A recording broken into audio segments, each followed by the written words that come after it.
Alright, does anybody remember what happened 2 weeks Ollie, ago? no, all my memories were stolen. Yeah. Some of them were. All I know is I helped. I Um, think. yep, totally helped. Definitely So helped. after we ran from, oh golly, what's his face, big scary dude, the tower or something like that. Octavian the Living Tower, yeah. Yeah, hey, I got one of those words. um, we were like falling, and we had to try to hold on to our memories, lest they be stolen from us. And we managed by the skin of our teeth. Marlene's a very different person. Snail. Only slightly. Eh. I don't know why I do drugs anymore, but I'm addicted, so that's a thing. Yeah, I don't know why I like stealing so much, but I'm over here doing it. Does everything And need a then, reason? Can't we just do stuff because we enjoy it? yeah, I think that's why free will is. That's what the arguments and proponents for free will say. We just do things randomly without cause, right? Yeah, Um, exactly. never mind. My Oh yeah, religious I also arguments can't aside, remember why or I'm so good at non-religious killing arguments, things. just always been good. Yeah. Yeah, just came naturally to you. Yeah, theft and murder just happen naturally to me. It's fine. The desire for blood is just innate. Yeah. And then we kind of ended up in front of, or like in a, God, what did it look like? I'm trying to remember the map. A spooky area. That's all I can think of right now. And we started talking with, oh, what was the name? They're like the god of the stars. Nox, There the we were. darkness Yeah, between stars. the darkness between stars, the space between stars. You got a lot of And names. yeah, you know, Daenerys, Queen of Dragons. Um, Stormborn. Stormborn. Yeah. Fuck, my brain not working. So we talked to them for a while, and it turns out this is more of their prison and tomb-ish than it is like a chosen resting place.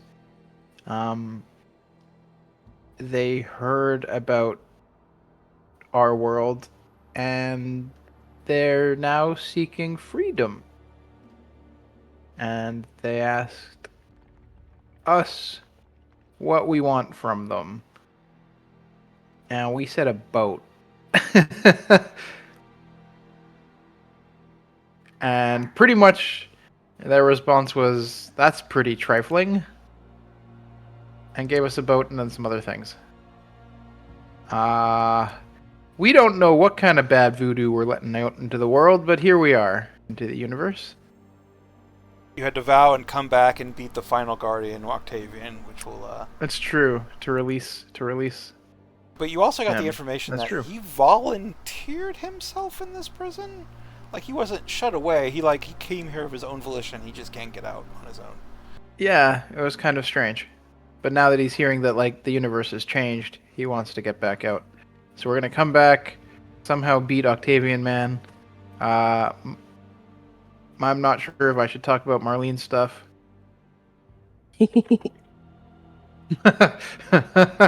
That's up to you. Yeah, no, Marlene decided, you know what? I like this guy. My kind of people. My kind of people. I think I'm gonna see if he wants a little dealy do. So I made a pact. Hmm. So grant you powers, and also observe the world through you. Exactly. So probably my next few level ups are going to be into Warlock. And you also got the ultimate light switch. Oh yeah. which is Oh, pretty yeah. cool. I forgot about that. We can turn off all light. Any light. Even the sun, if we wanted to.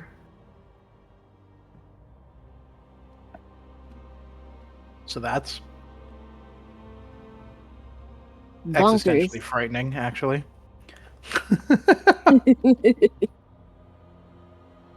Yeah, and then we got teleported back out, and Gizmo was riding a boat. Being like, I helped!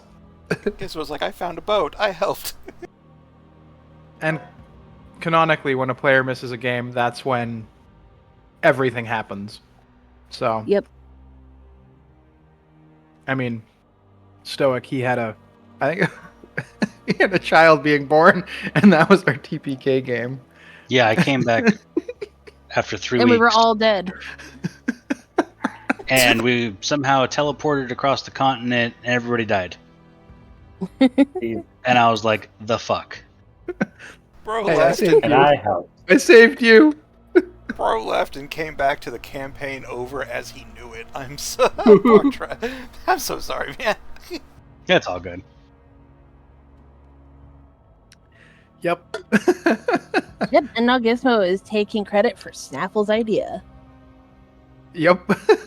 So, in my defense, asking for a boat was a lot simpler and straightforward than trying to figure out an item that was of equal magical value as the damn wave cutter that we were trying to get to trade for. 100%. So I was like, you know what? Fuck it.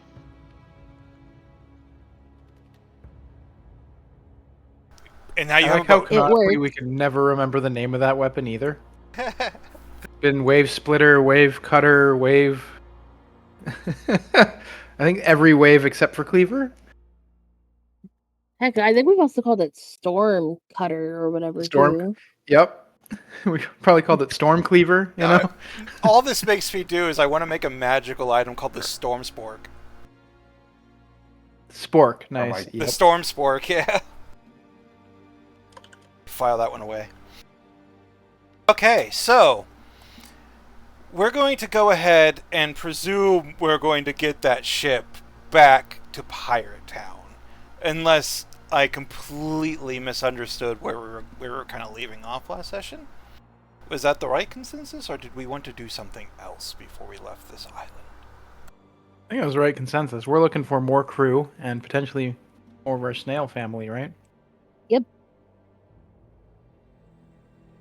Alright, so how do you handle Gizmo finding the boat? Let's go and have that scene, if you guys would humor me, because I'm curious how that would go, unless we want to skip over it. No skips. I love it. Yep, we're doing this. We're causing the drama. Gizmo just comes to the bow of the ship, looks at you all, and is like, "Greetings, allies and Marlene. I have found a boat." Oh, hey, look, Snaffle. He thinks your boat he found. Well, I mean, he found himself on a boat, so tomato, tomato, I guess. Fair enough. Gizmo was just sitting around, and for some reason, this thing disappeared. This boat disappeared around me. I do not know why, but here is a boat. Oh, Snaffle asked for it. Oh. Well. I wish to meet this Snaffle. I don't think I have met this Snaffle yet. I have heard of a Snapple, but never a Snaffle. He's right there, man. You've just been calling him the wrong thing the entire time. That is not Gizmo's fault. That is Marlene's fault. Marlene informed me that his name was Snapple. I did not do any such thing. Snaffle's just gonna wave, like, yep, that's me. Not my fault that whatever sensors you have that pick up sound don't work. I just choose to tune you out. Ha! You know, That's you mean. weren't this aggressive towards me before the fight. Perhaps maybe somebody's just being a bit petty. I was simply following instructions. I was informed by Bradley over there to run, and I ran, and then you gave me crap for it. For no reason. I gave you crap for not helping us run. If you notice that a lot of us were trying to help each other out. My specialties cannot help in making others run. They can help in me running. Then you're not really all that helpful, are you? See? I mean, what? The lenses just squint on his reticles. Just calling it like I see it, Rust Bucket.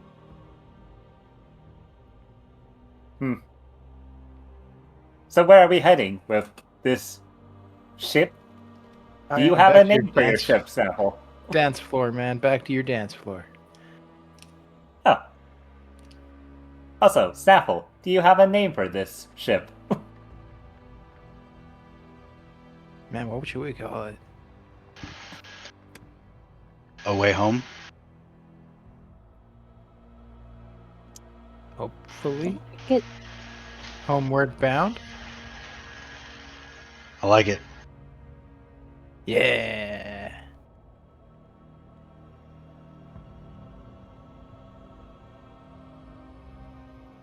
Gizmo Mar? just engraves the Okay. name onto the side of the ship then. Oh, guess he's doing it without. Well, that tracks. Gizmo doesn't really care about Mars' opinion. All right. I don't have an opinion. It ain't my ship. Snaffles. Isn't it our ship? I ain't found Like it. I all- figured it all was our ships? only. Figured it was only fair Snaffle got to name it, or at least you Nice. know. I'll just look up to Snap. So if he, Captain yeah, Snap. so if he likes it, I wouldn't say that around you know who, but yeah. How will Caroline think about this? I will know when he wakes up from his cat nap. So never. Buddy likes to sleep. What many years he spent sleeping? Mm. Yeah. All right. Homeward bound to the pirate port. Hey. So, Gizmo, you just like jump over the side and start scratching in Homeward Bound on the back of the ship. Yes.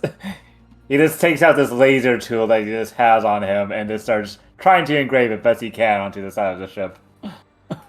All right. Let's see. What tools should we have this be for stylistic purposes? I have cook's utensils Wood and carver's navigator's tools. tools. Imagined a laser cutter, and I don't know why. Did you say you have carpenter's tools? I don't. I have navigator's tools and cook's utensils. Okay, well you don't have the tools to make it pretty, but let's go ahead and roll a dice to see at the end how, like, you can't fail this, but we're gonna see how successful you were. Is it straight D20 then? Just go ahead and add your let's go ahead and add your intelligence to it. Okay. 19. So you don't have the skills to make it look really nice, but you're a very, very smart robot. And you get it lined up, and it looks pretty nice. And you're doing this without even realizing that your companions have probably already started to like ease the ship out and get it moving towards the island as you're still dangling off the side of it. Correct me if I'm wrong, companions. No, totally. That sounds great. I don't see a reason why I would. So it is after like half an hour of carving into this wood, Gizmo, you finally come back up and like you're like there's sails, but they're not unfurled. You don't really have enough snail power to truly power the ship and get it. But getting it in the middle of this reef, getting it the few miles home, you should be able to manage that.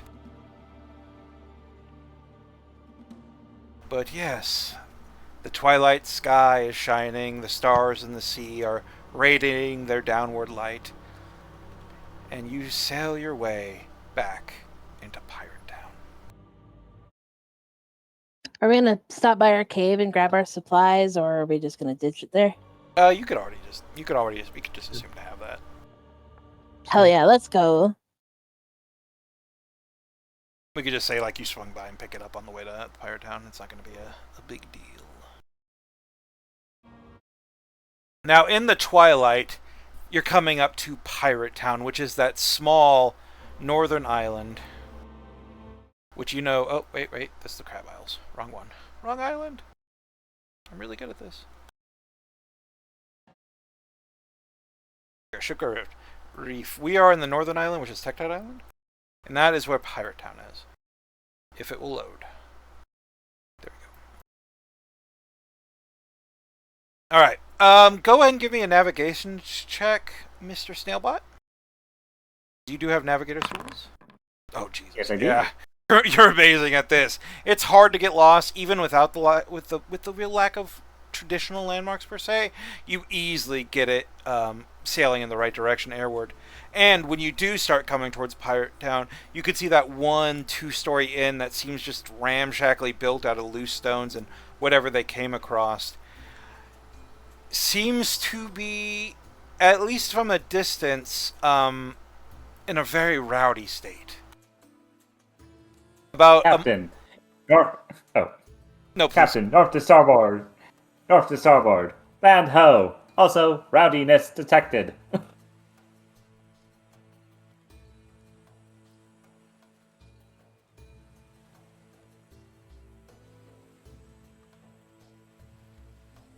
Gizmo looks around, seeing as no one has responded to him. Yeah, everybody's like What the hell's Gizmo going on speaks over and there? nobody speaks back. I was muted. My bad. What does rowdiness mean, man? Is it like a party? Are we gonna dance? Or did the bird take off? Can I squint my reticles to see if I can figure out why they're rowdy? Everybody who wants to look can give me a perception check. If you have a looking glass or some other type of magnification thing, you may roll this check with advantage. F23, that's not bad. No, everybody rolled pretty well. I got that 12. Which Yeah! is not It's back. not good, but it's on. It's a crit, right? It's on brand. Yep. It's a crit in the other system. All right. So yeah, boxcars. yeah, Marlene especially, and to a lesser extent, Snaffle and Gizmo. You can see by rowdiness, the bird is still there, and the bird is standing over its nest and looking down at the inn. And there are people milling about at the inn, about like 4 or 5 of them, which is about a good chunk of like the population of Pirate Town. It's like 10%. There's only like 50 or 60 people here. But from the flickering lights, and when you get closer, you can kind of hear distant yells and sounds. It seems like there's one hell of a fight going on inside the tavern. It's loud, like there's gunpowder being used, and that's what's really kind of making it obvious what's going on.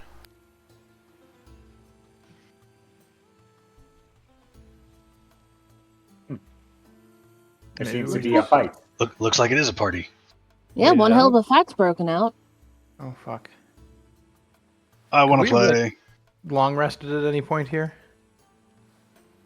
I mean, we did talk to the Shadow or Nox for like a month.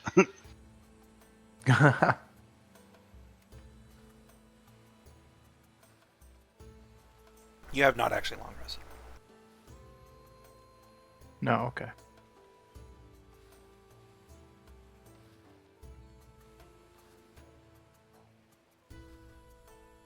Wonder what all this is about. Yeah. Let's go find out. Maybe we just chill. I mean, we're still beating up. Somebody from could be in need of. Octavian. But someone could be in need of some medical attention. I am. I'm in need of medical attention. I will say. say on the ship ride, you've had plenty of time to short rest, though.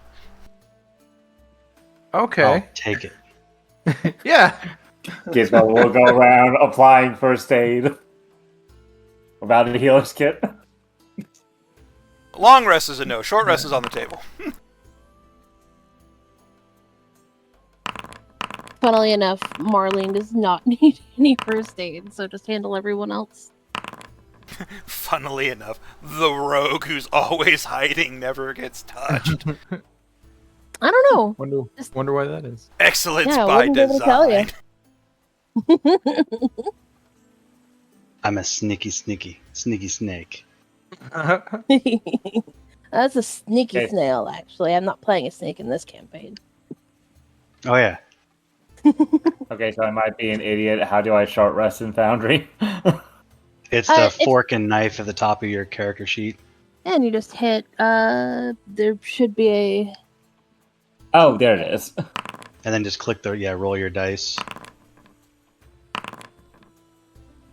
Thank you. I don't know if I even get anything back, but I'll do it anyway.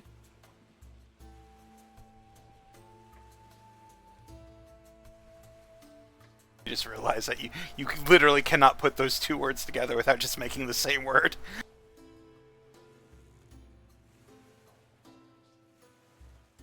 All right. Snail. Yeah, that works. A snail. Having rested on this long journey as you start approaching Pirate Town, the bird curious, you also curious, the people milling about, looking inside through the windows. Through the windows, you see gouts and plumes of smoke, bits of fire, the shouts of people, and then this massive ship, this massive, like, dark wooden ship just appears out of nowhere with 4 snail friends just sitting on it with, like, what is it? Like, Homeward Bound scratched on the back. Let's see. And everybody's just, like, looking at the fight, looking at you. Gasps go out as your ship is seen. What are you doing? Let me take you to the map.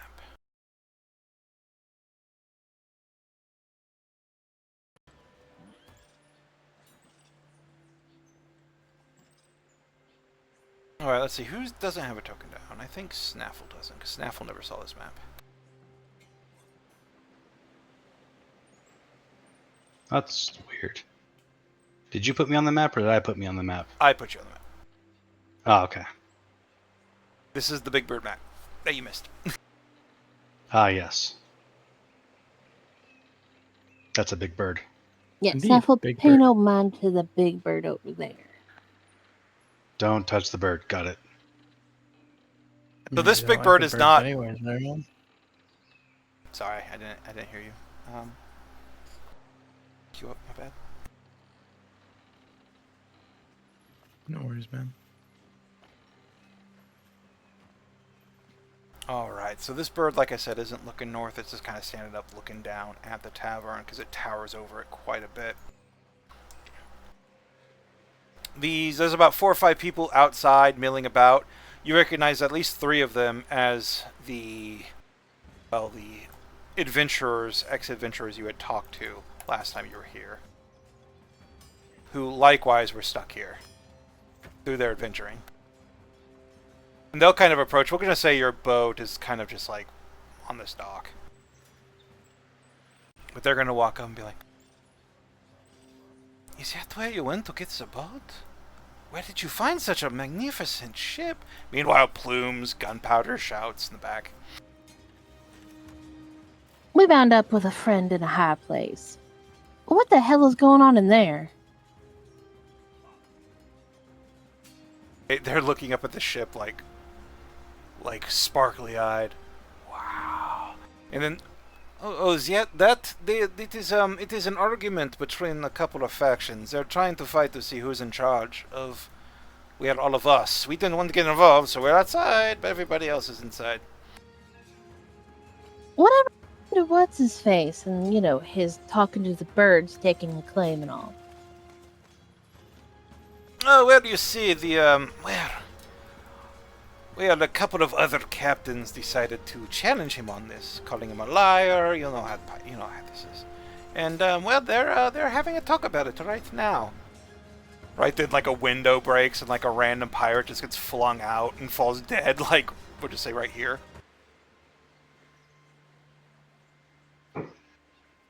Bleh. Gizmo goes up, trying to give medical help, not realizing, oh, he's dead already.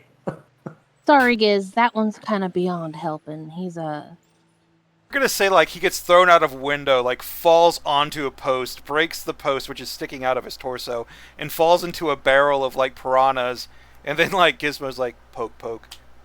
Help? Fish food. Hello. he's Hello, already I am meeting Gizmo. Davy. Are you in? Oh. Looks him over.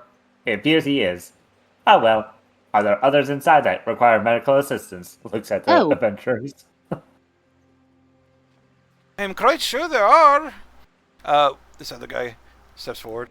Because it's the guy in the robe who's been talking. This guy's like, yeah, there are probably plenty of people who need help. They're stabbing the shit out of each other in there. Okay. Gizmo will start moving towards the front door. Yeah, this is. Wait. Well, I've got to see this if you're going inside. Yes, this would be quite the show. What? Do you guys think we'll be like thrown out? No, we're just going to take bets on how long you last. Oh, Charmin. great. The young woman's like, I got you for at least a minute. You go on in first. I'll be right behind you. As Gizmo answers, what does he see? Like, Gizmo enters, like, immediately, like, there's the harpies, like, are kind of hopping on and off the wooden snake bar, like, bar, basically just squawking and flapping their wings. The snake bar actually has a, one of the pirates coiled up in a death thing and is trying to eat it, but it can't because it can move. It's animated, but it's not an actual snake. It just thinks it is. And then everybody else is fighting. And the second you open that door, like 80% of the heads like swing over to you, and you just hear like in unison, "Pick a side and start fighting." All right, so which one do we want to go to bat for? Could we maybe see what all is, or who all is kind of gathered up in here? It's chaos. There's a lot of chaos. Like, almost everybody is fighting everybody. A lot of people look like pretty similar because of the malnourishment, the dirt, the lack of facilities. But you can see up on that second level, that little balcony, that seems to be... You can't really see Terry, but you can hear his voice. And you can see two other... I would call them captains because they have a captain look about them. You know, they got the big hats, the fancy outfits, the swords that actually aren't dull. And they're going toe-to-toe with like a group of what looks to be Terry's bodyguards. But that's really all you can get a feel for right now. All Guys, there are right, lots- so... Oh, good. As there are lots of injuries we will have to heal. Where to start? Gizmo's looking for the most injured-looking person. Well, since I wasn't a part of this for the first go-round, is there anybody that you guys liked? I enjoyed the companies of the harpies. As a DM, they never talked to the two named NPCs that were sitting in the table next to the guy they were talking to, so they don't know anything about why this is going on. Listen, we could just fight off Terry and see if we can't get Wave Cleaver while we're here. I know we don't need it anymore, but I want it.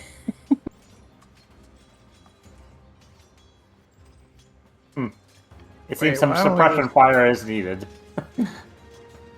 So what you're saying is, help the side that's not Terry, claim the Wave Cleaver, convince all the rest of the folks that we have the way out of here, and they can man the ship to get us the heck out. We have boat, exactly. cleaver, items, and the And they Cummings might, crown of toys. and they also might know where more snails are. Exactly. We really should look for our brothers and sisters and other snaily kin. Snaffle's just going to ask really loudly, does anybody know where more little snails are? Yeah, that's how you do it. Help Immediately. decide who knows more snails. Is it so you just gotta shout this? Does anybody know where more little snails are? And immediately Yep. you hear Terry kind of shout an affirmative, but he's drowned out. You could vaguely hear him, but he's drowned out over most of the noise. And then you can see one of the two captains who's fighting one of the bodyguards on the edge of this little balcony, looking like she's about to fall off. She waves her hand. I do. All right, if you can show us where they are, we'll give you a hand.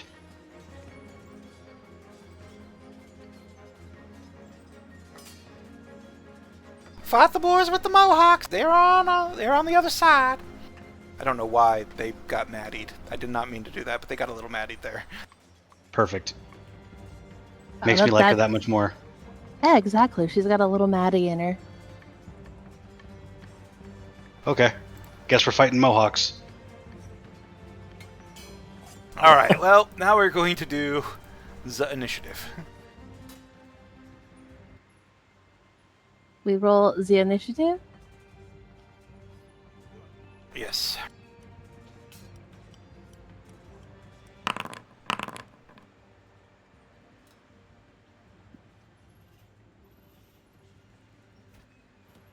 You and your damn super high bonuses. Do you want to switch with me? Kinda. That's I mean, it doesn't really 20. matter because it's a +1. You want to switch with me? Yeah, you can switch with him, and then you get to go first, relatively. Actually, you know what? Let me check my... You don't want to switch with me. Okay. Then you can switch with me. I think literally all the PCs go first. Like not Yeah, a it really single doesn't matter. It's all good. not a single NPC rolled above a 16. That's pretty crazy. Would you be so kind as to switch mine and Snaffle's initiatives? Okay, so you want a 16 and Snaffle wants a 23. No, that's I rolled a 17, I think. Oh, I was reading Cath, my bad. So, okay, 16, 17.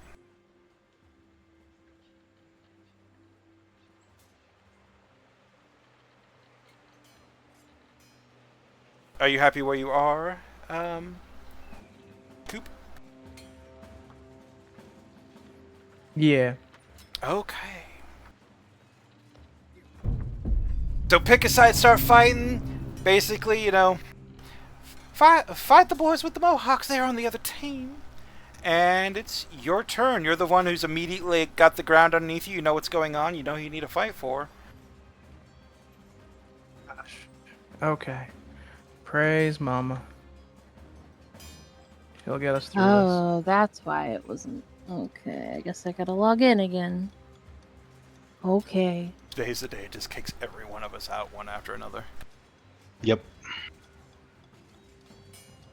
And I'll cast Bless on myself, Snaffle, and Marlene. Okay, add bless icons to yourself as Mama's radiant light comes through even in this strange place and bolsters your resolve for the oncoming fight. Bless, he can... I don't know. Bless, bless, bless, bless, bless, bless. Is that a thing you can activate on your... I'll just be Age? cursed instead. With some mods, I think so.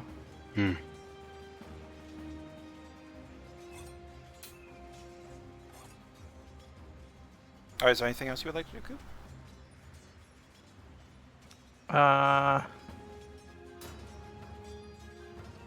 Yeah. I have telekinetic, right? That's what I took. Let me check. Yes. Okay. Bonus action telekinetic. I'm gonna drag the guy I'm targeting. Try to drag him forward into Snaffle. Oh, okay. So what is this, a strength check? Strength saving throw. Yeah. Saving throw. Well, I got a 7. I'm pretty sure that fails. Yeah. So this guy's literally fighting with this other gentleman to his left, and immediately just yoink. He's like, "Hey, whoa, shit!" Looks at Snaffle like suddenly this towering snail, where once it was just like another thug. Hey, big guy, friends? Hello. Probably not. Ah, shit. Welcome to the blender. This is gonna suck. What was that? Is that the rest of it, Coop? That's my turn, yeah, thank you. Alright, Gizmo, there's a lot of people who need a lot of help here. Okay, Gizmo just looks around. Oh, we are choosing a side. Understood. Which one of the Mohawk guys looks the most injured? Like, has the most bodily injuries, not like HP-wise, I mean. Honestly, it's probably going to be the one who's fighting Nyan up here. But Understood. if you want like to look about 6 seconds in the future, I have a feeling it's going to be this guy right next to Snaffle.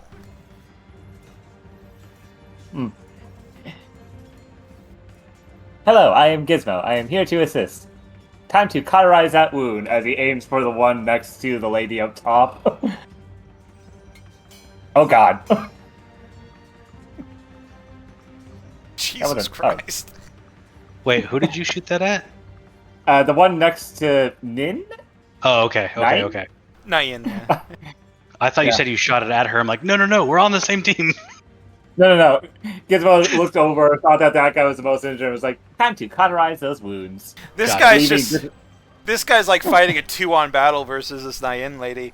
And he's feeling real good about himself. Next thing you know, whoosh, like half of his fucking side is covered in burn marks and suit. He's just blinking and looking down shocked. And then after a second, he's just like, "Ah!" Screaming in pain as he realizes what's going on. He is helped. He's helped. The wounds do not seem fully cauterized. I will fix that next time. No, God, no, it burns. You'd actually be really good at torture. I'm going to tell you this right now. I am helping.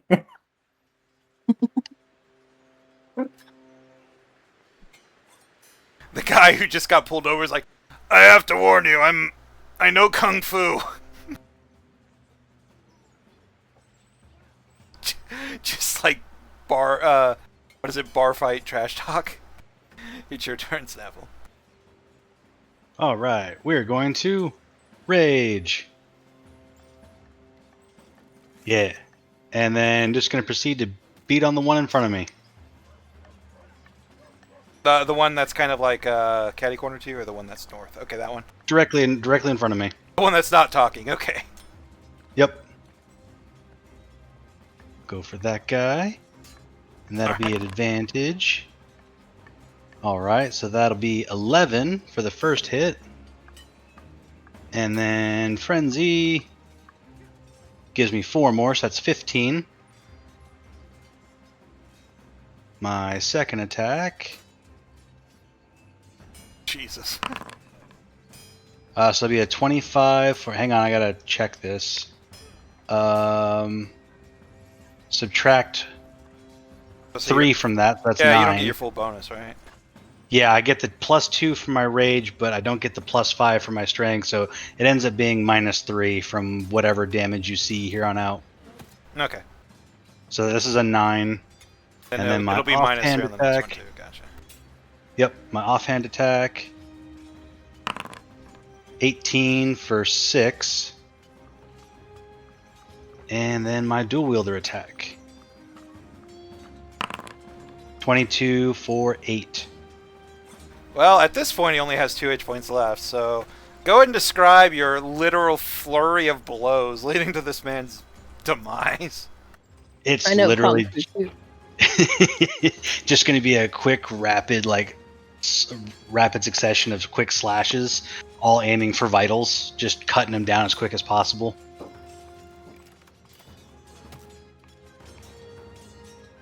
So after literally like this guy's looking at you, one guy's trash talking, one guy's clearly scared but like trying to like talk a little bit. One guy's just looking up at you, looking ready to go. You turn to the guy who's ready to go and just fucking obliterate him, just surgically. You're angry, but it's like I feel like it's a cold like surgical anger at this point. And after you demolish him, the guy who's just like, the guy who like just said that he knows kung fu, like kind of looks down at his former friend Barry. On second thought, I don't know shit. And then we are going to go up and over. I'm trying to get into the fray. All right. Now a billion pirate turn. Is Marlene on the tracker? Yeah, I was supposed to switch places with Snaffle. Oh, and I it was didn't put 16. you on the freaking top tracker. Uh-oh. Is it because I had to log back in? That's what happened. It killed you when it killed your token because you're not even in the initiative anymore. Okay, what are you? 17? I was 16, but you're above I the was- pirates. 16. I was 17, but I switched with Snaffle, and he's now 17, and I'm 16.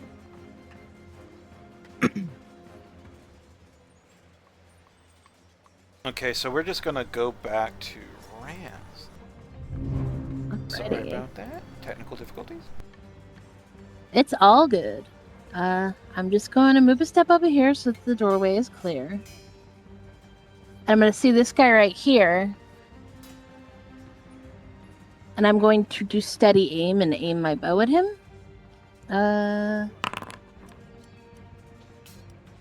You moved. You moved. Yeah, beat me to it. Oh, right, duh. My bad. Then I won't do steady aim. It'll just be a normal attack. I don't know why I keep doing that. Yeah, I'll just aim my normal attack at him. It was still a 22. Or 21, whichever you want to use. Oh yeah, Unless it you doesn't want me to matter. roll it. You hit him for 7. Yep, and then my bonus action will actually be to hide since I didn't steady aim. Go ahead. You do get to go ahead and roll your sneak Oh yeah, attack my dice. sneak attack. Because you Snaffle's chose right when you there. chose sides, the other side technically became your allies. Oh yeah. Alright, let me find sneak attack. I am. It's like 3 to So the first thing I'm actually going to do is because I get to use sneak attack, Ooh. I'm going to sacrifice sneak Yeah. that guy Hell die yeah. to trip him fun stuff. to make him he's definitely smaller than large and he needs to make me a dexterity saving throw. The DC 8 plus my dex plus proficiency bonus. So let me see. My dex is 5 plus 3. I mean, Should be 11 plus your dex mod right now. it is 16.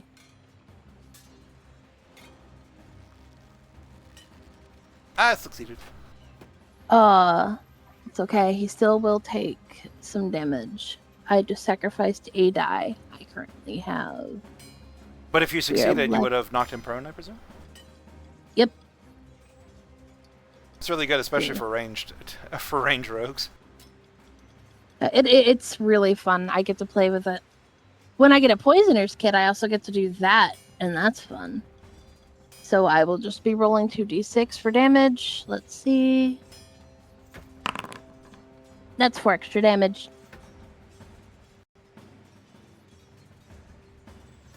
So you shoot this guy like towards the leg, and hit him. He's like, ah, fuck! And then like he goes like he's about to fall. He's, almost catches himself on the table. Looks at you. Where'd she go? I haven't rolled stealth yet, but let me do that now. Is there anything that lets you stealth while you're kind of out in the middle of the open in a light source? Oh, I figured. Oh shit. In combat, used to you're call still it presumed to things, be aware of 360 around you, and all these guys are. So you need to Could find I a way to- move here? Because this seems to be at least out of the light right here. I will let and under you a table? use half movement to crawl under a table and hide, because it's funny. All right. Hell yeah. There's a table right in front of me. Is that one all right? Yeah, and I just like the idea of like Marlene just poking out to stab like calves or something. Ah! Anyway, all right. So you that's dive my turn. underneath the Sorry table. for the inconveniences. But the guy literally like, where the fuck she go? And it's like underneath the table. It's just you going.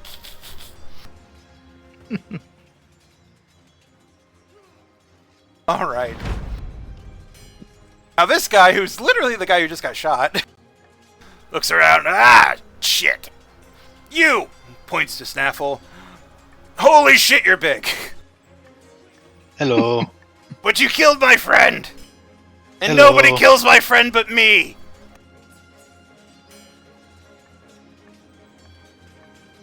Okay, so he's going to move up. He's going to... I mean, I can't get advantage more than once, so... You did Reckless, right? Correct. And what is your armor class? 16. Oof. Well, the first attack, he's like, "Hey, you killed my friend. Nobody does that but me." And then he goes, and his first attack just misses you completely, stabs into the wooden snake of a bar, which doesn't cause the snake to flinch. It's still trying to eat a dead bastard who, you know, and yeah, misses you entirely. However, he rips his sword out, swings it wide, and then he clips you for 9 damage pre-halve. So that would be 4 damage post-halve. Which I would like to narrate as like he literally stabs you and it barely goes into your flesh and you barely react and he just like looks up like, ah, fuck. I'm gonna need help here. Alright, these guys, yep, they're gonna just wail on her.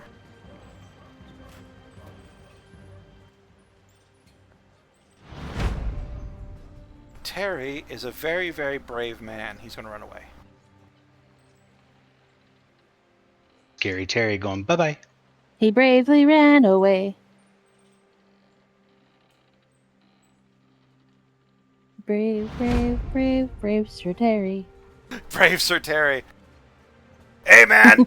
The guy behind you who's like the guy who was like shit-talking and then you like just like basically power moved him. He's just like, "Hey, no hard feelings. I don't want any of this smoke. I'm just gonna... Yep, I'm leaving. Yep, let me leave, please." He Get in gave my own up. business. Hey, hey, buddy. Can I get past you? Yeah, man. If you're done, you're done. Nah, I ain't Yeah, fucking with your friend. No, man. Barry was cool, but Yeah. Barry wasn't that cool. Yeah, you know, you gotta blend to make a snaffle.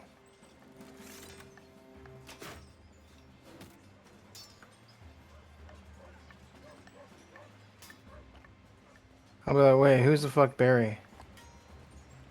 A random pirate that got murdered by Snaffle this round. Nice. Meanwhile, it's Naeem. You guys are doing very well. Keep on helping. I really appreciate it. Now let's run this place. And she's going to do some attacks, which I will handle off. Same with Wait, this guy. the one that stabbed me ran away? No. The guy that's to your northwest. The guy who said he knew kung fu. He's the guy who was to your southeast, and he's just like, yeah, my kung fu's not that strong. I'm leaving. He's just walked away. Oh, did he disengage? No, he quit the fight. If you want to attack him, you could, but that might change his mind in quitting the fight. Thoughts, everybody? Let him go. Okay. Yeah, man. He looked at this shit and decided he didn't want any of this heat. Honestly, He ain't want Yeah. to smoke. Yeah, exactly. I was like, Quite oh, literally yeah. said Right that. here.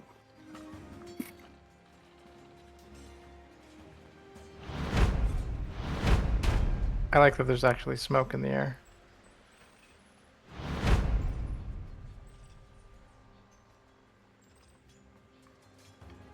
Or I'm hallucinating. No, there's literally there's- smoke in yeah, that air. there's smoke. Okay. yeah. There's I was like, Smoke. wait, it's moving. Is it It's- supposed? It's definitely moving. It's even colored. It's even colored the same color as the blue to give it an eerie sort of throwback feeling. Yeah. Oh no, blue. I see what you did there.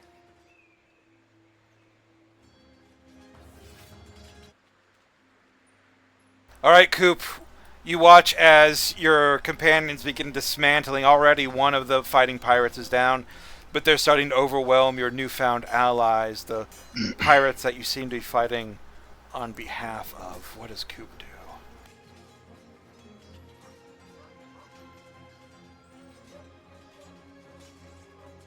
Gosh. Fine. Wiggle. Wiggle. Wiggle. I just wiggle myself onto a table. I think I'm within everybody left. Except for Terry. Terry's... Is he, like, out the back door or something? Yeah, he opened a compartment in that wall and is going down a ladder right now. Okay. Yeah, sorry. Bless you. Yeah, bless you. Thanks. I'll see.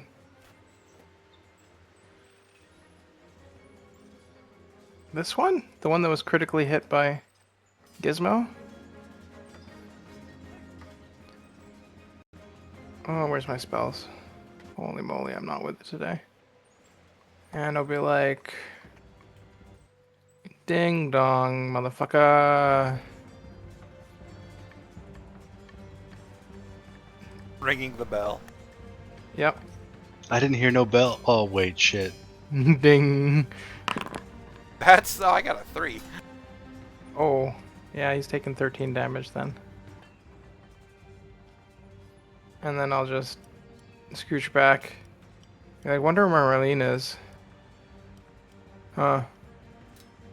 Meanwhile, literally And at that'll your feet. be, wait a second. Oh, while I'm there, I'll also telekinetically, like, pull him towards Snapple, but also, like, just drag him kinetically over the bar, which is kind of a funny idea. Hell yeah. Alright, what's the saving throw? DC Strength. 17 strength saving throw. I got yeah. a natural 18, my dude. Okay, so he resists it. He Which just is bumps good, 'cause into that the fall probably bar would've and killed just pushes back in. Oh yeah, that's the second level, isn't it? Yeah! Sweet. That would have been so glorious. Get over here.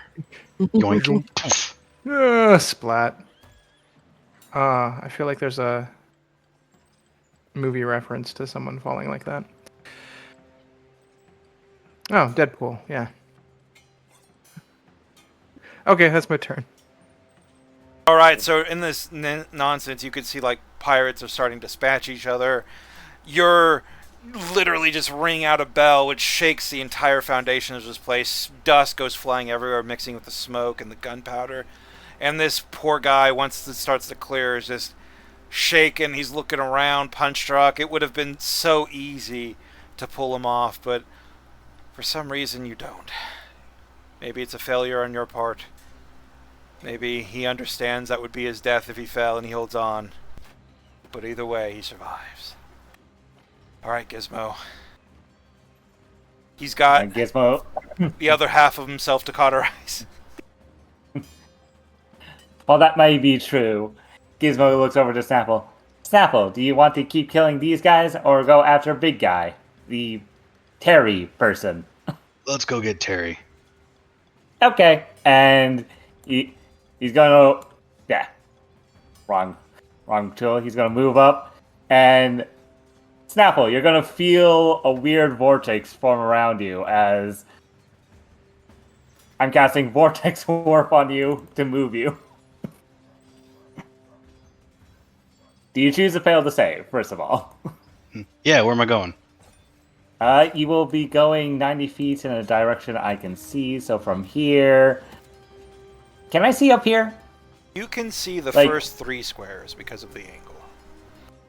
Okay, then I'll teleport him right here, because I can see that.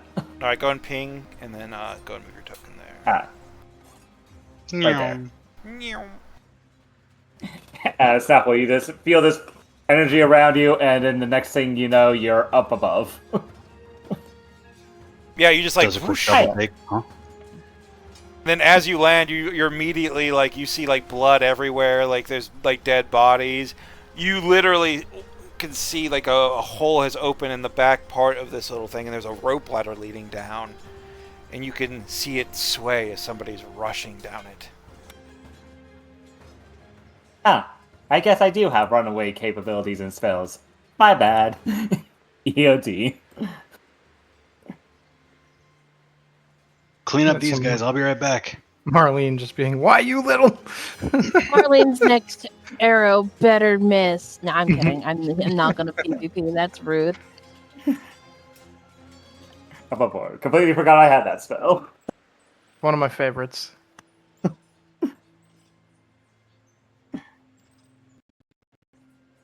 Time for Terry to get blendered.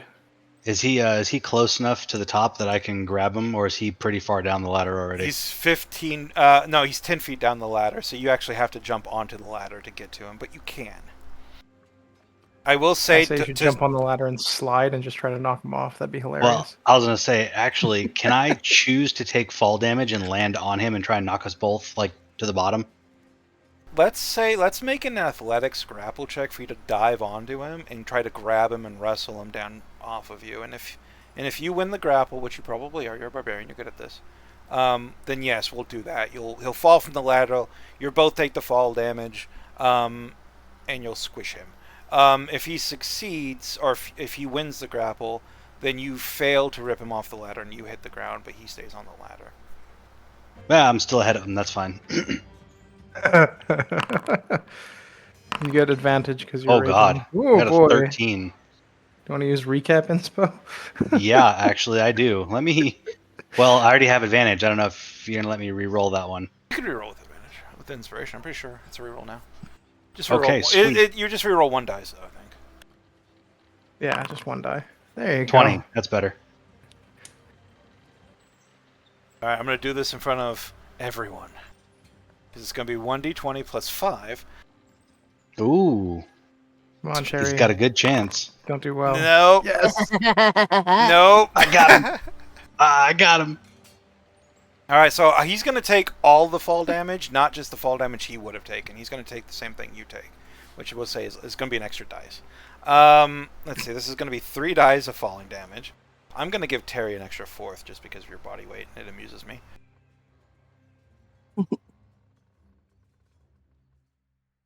Smashed. All right, by so the you're big going boy. to take 7 points of damage from your rage. All right.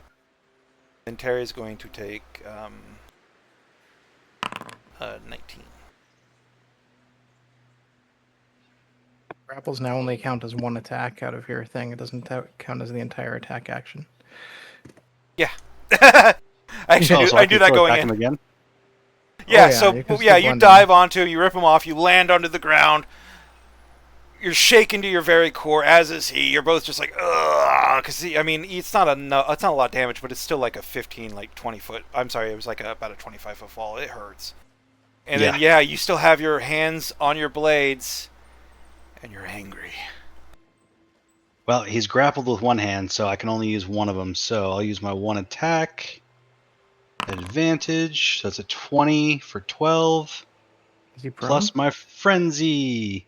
You're both prone, yeah. Oh, okay.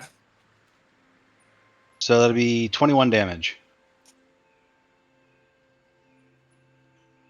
Hey, you hit Nice. for 2 more damage than the fall did. Hell yeah. So this dive and then immediate like stab, like Terry's just like, ugh, like just gasping, desperately trying to claw you off of him. And then I'll use the last bit of my movement to stand up Stand up. while he's still prone and grappled. Okay, Marlene. Alrighty then. I am going to come out probably over here from under the table. We've still got this guy right here, I'm guessing. Mm-hmm. Alright. He's gonna get shot. I'm guessing I'm still stealth, so... Nice. That's a lot of damage.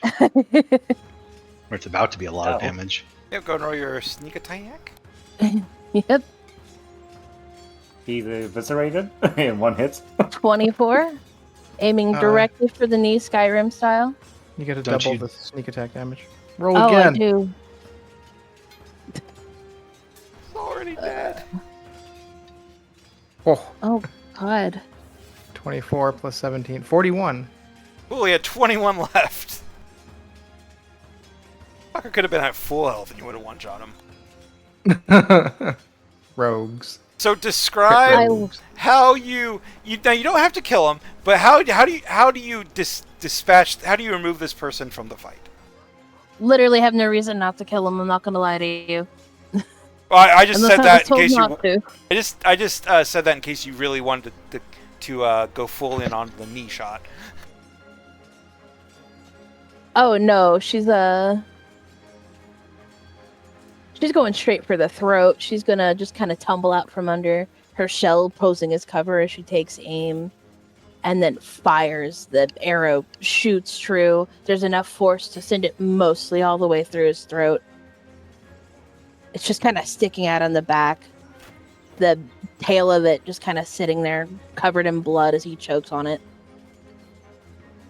So this guy is just like everything happened. He just falls to his death, like to the point where like the other people around are just like, "Fuck! What the hell? Where'd that arrow come from? Came from under the table, I think." Hee hee, and I'm gonna hide under the other table. You jump into the other Fortunately, table. not good. You jump under the other table just as one of the pirates like ducks to look under the table. You son of a bitch! There's no one under there. You liar! And that's Marlene's turn. All right.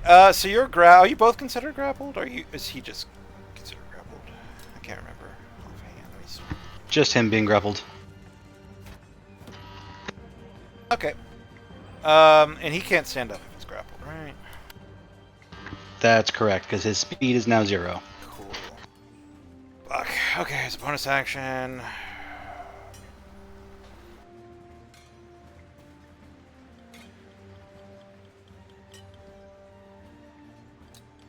Hold on. Terry's having a very, very big decision on what he wants more, to get away or to hurt. He's trying to have a brain blast over here about it.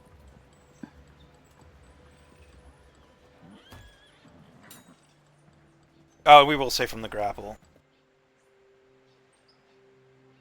I think that's probably more appropriate since you're both outside. Terry's gonna misty step away. Can you do that while grappled? Grapple doesn't prevent casting spells. Oh, okay, cool. Yeah, misty step has always been like a bullshit counter for grappled. For grapples. Yep.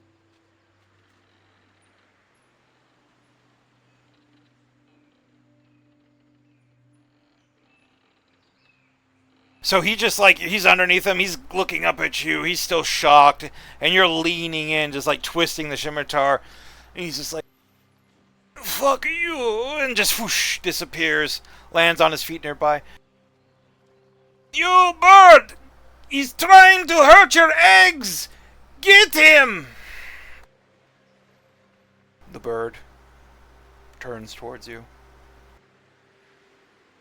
But you aren't scared of birds anymore. Or are you? I'll leave that one up to you.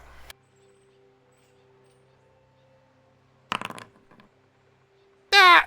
Hold on, Terry's bad. Hold on, never mind. So, the command thing had a check attached to it that Terry had to succeed. Terry got a natural 3. Oh no. So, The bird does not perceive the threat. the big bird looks from Terry, looks to Snaffle, looks back to Terry, and just shakes its beak. And Terry's just like, "Fuck!" He's gonna run.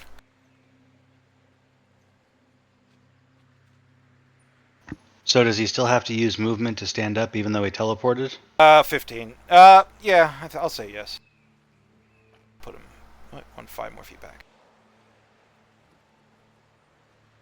Hold on, I gotta count squares now.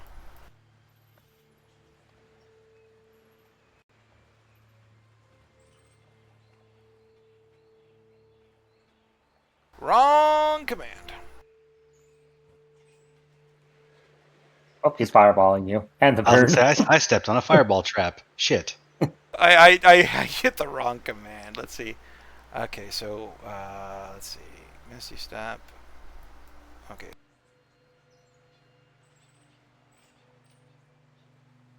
There, he's legal. I was 5 feet off. So yeah, Alrighty. Misty steps away, kind of stands up, tries to get the bird to attack you. The bird, seemingly understanding him, just shakes its beak like, nah. And Terry says, fuck, and starts like limping off. This guy's out of the fight. Nain is probably just going to kill this body. Yeah, this bodyguard is almost dead after the bell and the rotisserie.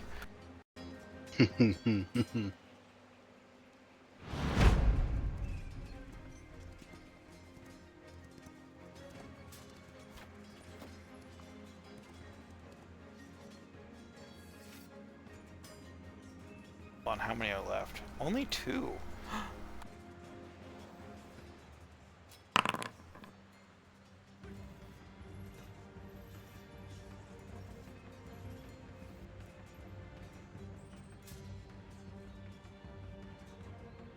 So this guy, after seeing all the carnage and quickly losing, he just kind of throws down his weapons. Look, this ain't worth dying for. I don't like Terry that much. He just, he fed me. And he kind of puts his hands up and steps off to the side. He has given up. And if you allow him, he will leave.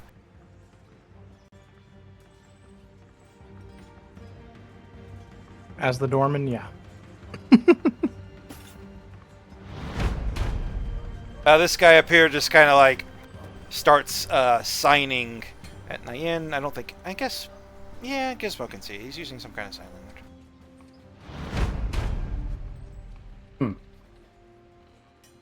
And this guy's just like, hey, don't leave me alone with the... Come on! We can take him! There's only 1, 2, 3, 4, 5... You know what? I quit too.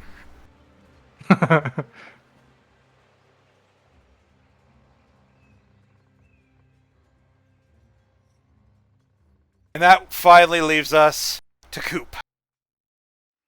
Coop, all of the combatants have given up, at least inside. But you know that Snaffle was chasing Terry. I was gonna look to Gizmo and be like, "You gonna do your speedy Gizmolus thing?" I was planning on it. I do not have any more abilities to teleport more people. I apologize. Nah, it's alright, man. So I'll move there. I think I'm within 30 feet. No! On the way over, I will pull Gizmo 5 feet forward towards me. Ah!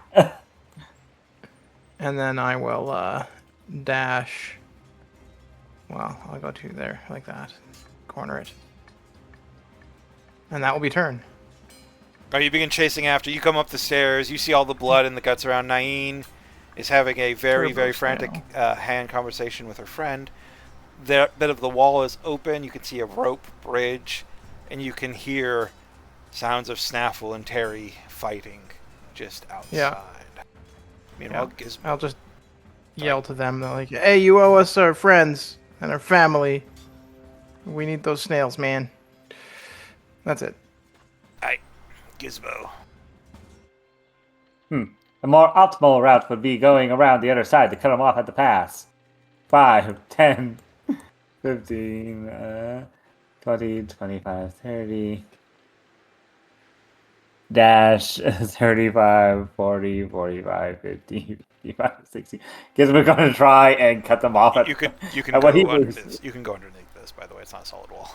It's an archway. Understood. Okay, that makes his plan a bit more optimal. I think I saved you almost an entire round of dashing. I was just thinking to myself, well, it's going to take a while, but he's going to get there eventually. But yeah, that is Gizmo's plan. He's going to turbo the other way around. He's rooming. All right, Snaffle. You're standing up. You're watching your prey cowardly run away after trying to get something to fight on its behalf. Alright, so there's 40 feet right there.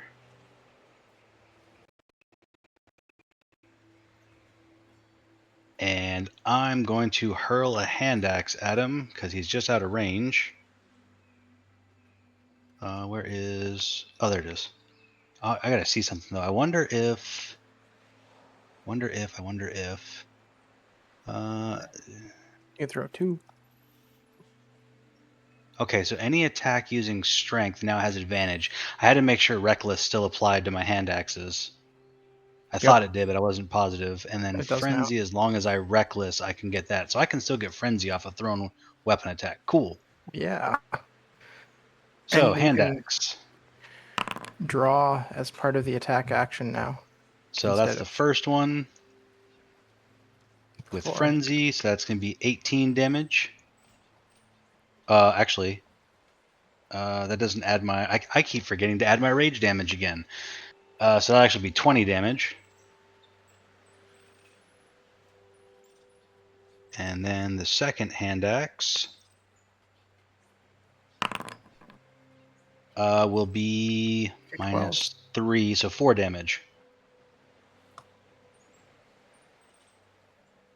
As Terry's going away, your first hand axe just goes like kind of end over end and slams right into his back, like drives the breath from his lungs. He reflexively turns, ripping out the bloodied implement from his own flesh, just in time for the second one to slap him in the chin, not cutting in on the blade side. This one's more of just like a blunt slap in the face that he turned into. Not as damaging, but still a little insult to injury. As Terry, now bleeding profusely, looking like he's barely hanging on, just kind of looks at you. Please stop running. Marlene. Let's see. Are there any windows upstairs? None that you can see from your vantage point underneath the table. All right, I will come out from under the table. That's half my movement, I believe. The first thing you hear is, "Ha! I told you someone was underneath the table." The second thing you notice is that there's not really a window up there, but you do see an opening that used to be like it's in the shape of like the brick layout, like it's that kind of opening, clearly a secret passage, but you can see it in the corner, and that's where Coop is headed. All right. Oh, so and wait, I have- hold on, I'm a terrible liar. There's actually one window, but it's facing front, and it's the one this guy was But- thrown out of right here. Well, I'm not into that window, so I am going to. Let's see. I've already used half my movement. That's 30 feet. So I will go ahead 5, 10, 15. I'm guessing there's a way upstairs here. Yeah, it's just the same movement going underneath as All right. Bonus action. Let me see. Can I do dash? Let me look at my thing really fast, Yep. just so that I. Yep. All right. So, where would I end up going up the stairs? Like right here for 15? Yeah. 20, 25, 30. And I'm guessing I cannot get any closer. That's my dash action. You can action dash. Oh, I can, can't I? Mm-hmm. So that's another 30, 5, 10, 15, 20, and then it's 25 feet of 10 rope down ladder the- down. Yeah. yep. So I will end up like what, like right here on the way down. Something like that, yeah. All right. Yeah, Marlene just winds up right here. And like right as you're about to jump in the water, down the ladder, you can see like Snaffle staring down Terry. Terry looks like he's about to die any second now, and Snaffle looks like angry, barely injured Snaffle. We're playing tag. I'm it. Just don't push him off any cliffs. I pushed him off one cliff. It's fine. He deserved it this time. Anyway, that's my turn. All right. Terry.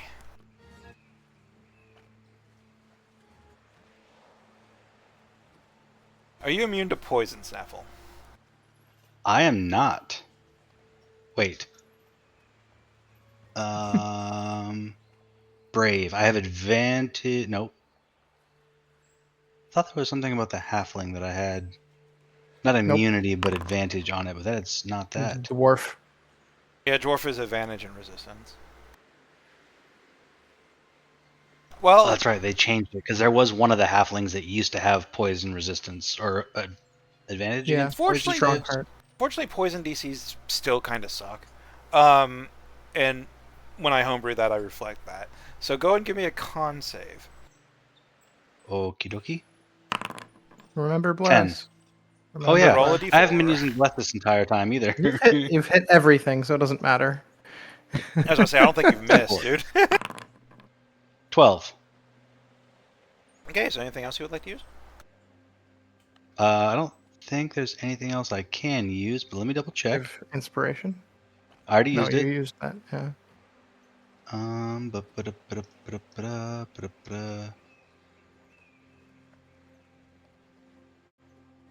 That's a skill check, so I can't use that. Nope, that's all I got.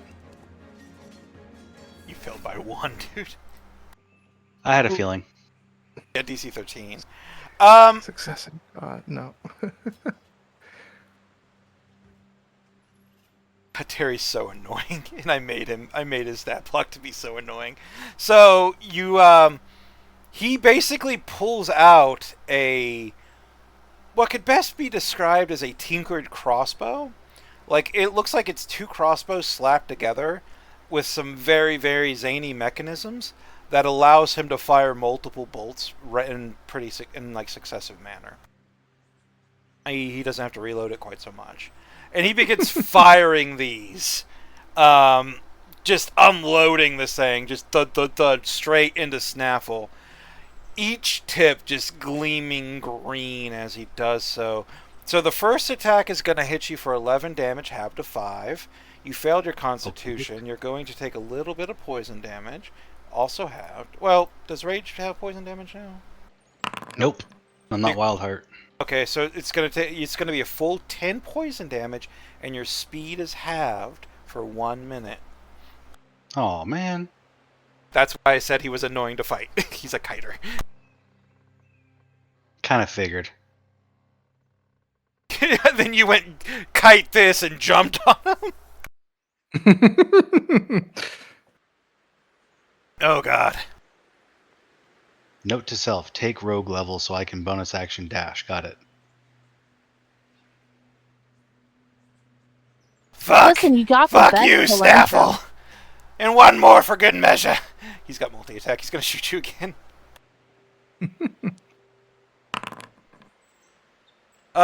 Does an 18 hit you? You haven't been rolling with advantage, correct? Because I did not use reckless last go round. Oh yes, I did. Yes, I did. I'm sorry. I was about to say, you you're reckless good. to 18 hits. hatchet. I was about to say, bro, I gotta go back, because I don't know if I hit Nope, you you're without good. reckless. You're good. I was about to say, your AC is insane. Okay, so 18. This one is gonna hit you for 20, half to 10. Go ahead and give me that con save. This is just for the poison damage. You can't suffer like the half thing again. Wow. Hang on. Remember bless. 13 this time. Okay, yeah. Now this is a save or suck, which means you take 0 poison damage. Yay. Yay. And then Terry's like, fuck. Alright, these guys are gone. And then I roll for the poison save at the end of my turn. Yeah, it's at the end of your turn. Okay, just making sure. Yeah, it's not like power where you don't move, like your full speed. Like, you know what I mean? I'm going to remove all the combatants that aren't really mattering right now, if you don't mind. Okay. Coop, you're up. Alrighty. I'll get to the top of the ladder. I will telekinetically shove. I have half a mind just to like fall down, try to grab Marlene, and like use myself as a cushion and just be like, get him, as I'm broken on the ground. I'd do it. Yeah? Yeah. Sweet, let's do it. Funnily enough, the person who's not doing the cushioning is all for this idea. Yeah. That's what you call What tag team armor, slingshot. dude? Aren't you like Yeah, a exactly. metal-plated snail?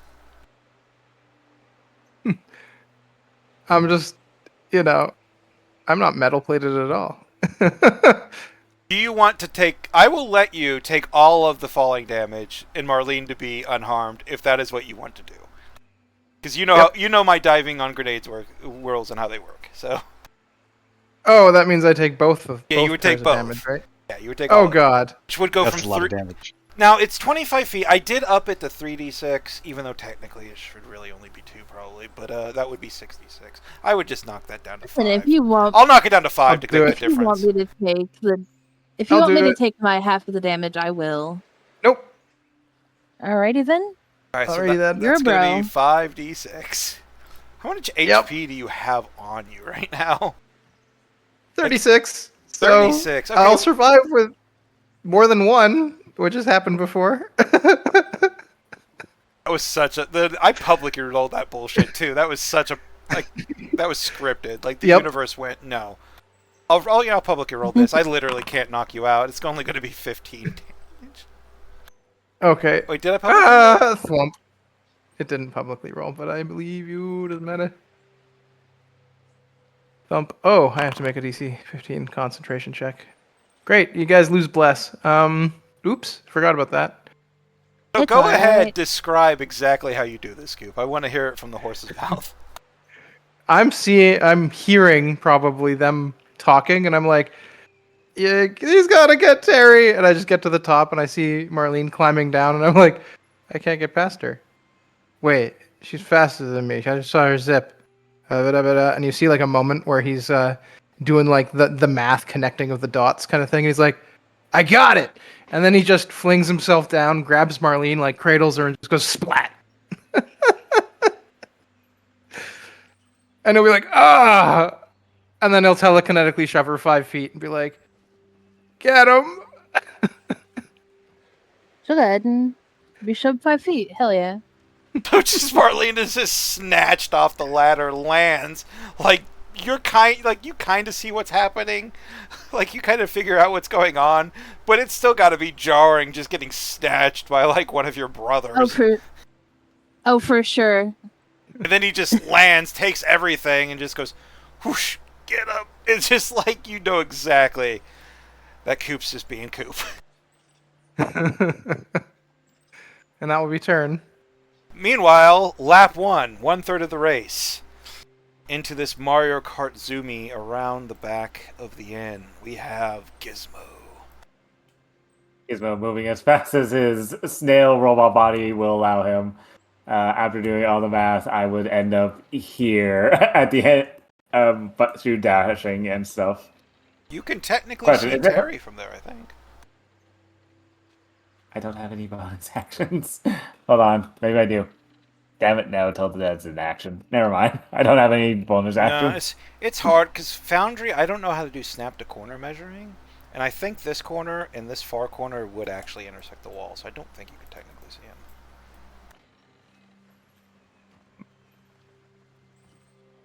Well, next turn I'll be able to do something. Yeah, I hopefully. think you're literally like 5 feet off, because because when we do corner to corner, I think we technically cross that wall corner. All right, Snaffle.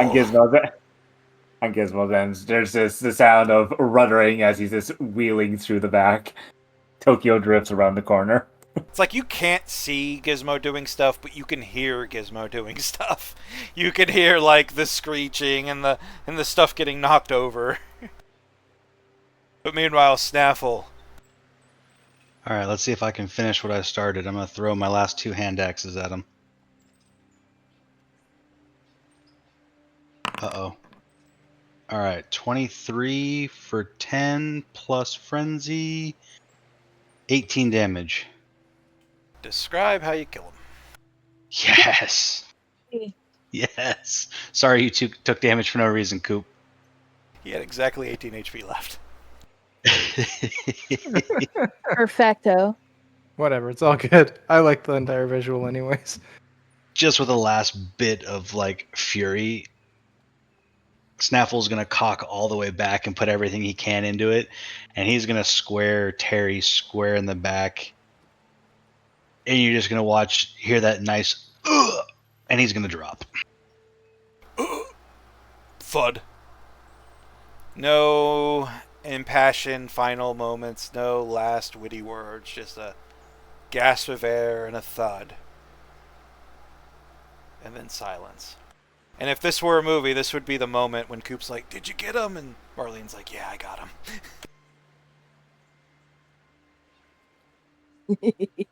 But combat is over. Just here, Coop will just be like laying on the back of his shell. Just be like, I heard that. Here, I'm gonna help him up. Ugh.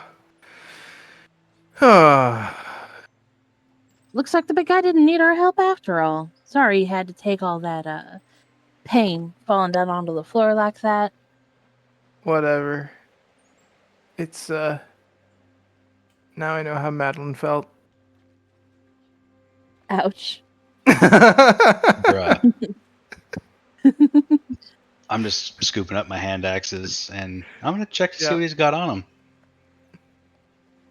Fucking taking inspiration for that fucking remark, though. That was brutal. Like, I needed a second to process that. That was some bullshit. At least he said it before we approached Snapple. Got some cracks in the shell, yeah. So, yeah, you start scooping up your hand axes, getting all your stuff together, slowly coming down from your boiling rage.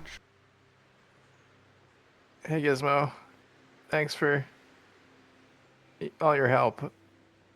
Greetings. Yes, I tried to get here as fast as I could. There's a lot of boxes on that side of the tavern. He looks back at his destruction of a bunch of just boxes that have been tipped over as he was rushing through everything. Coop will just kind of like look over and be like, hey, another hiding place, hey?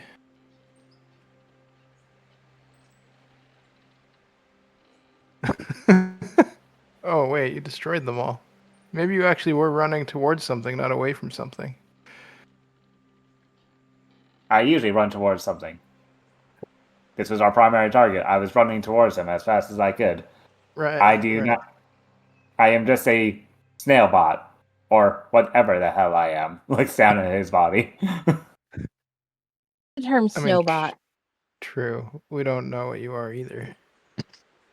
Duh. I think you could be Snaffle's pillow, but I am very uncomfortable to lay on. never tried. Gizmo, processing. uncomfortable lay. Got it. Above board, fuck you. All of this is happening. The bird is just like slowly leaning in on you guys. Like doing the bird thing where he moves his head from like left to right to get like a better view of you. But he's so Anyone know where fucking Wave big, it's kind of Cruiser hard. is? It's so fucking big, it's like Yeah. really kind of hard to see unless you look up. And how often are you looking up?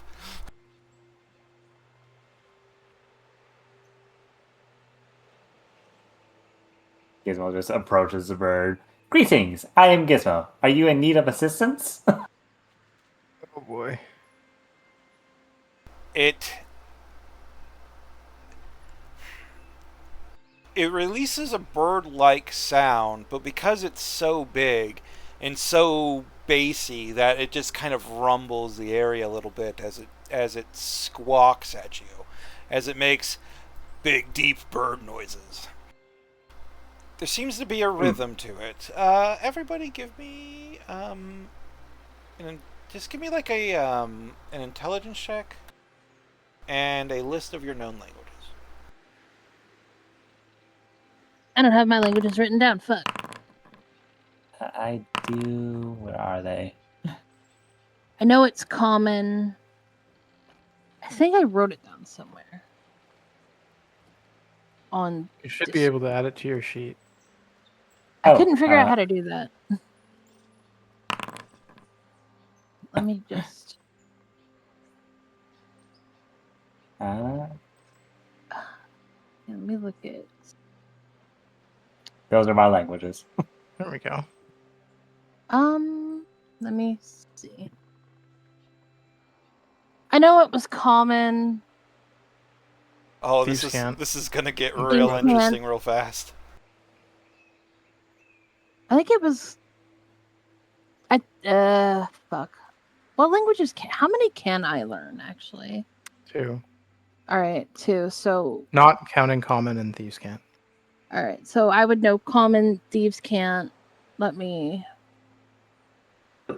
Be right back.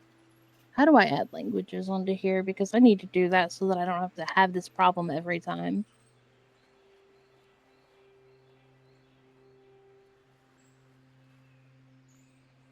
I don't know where they're at on the character sheet.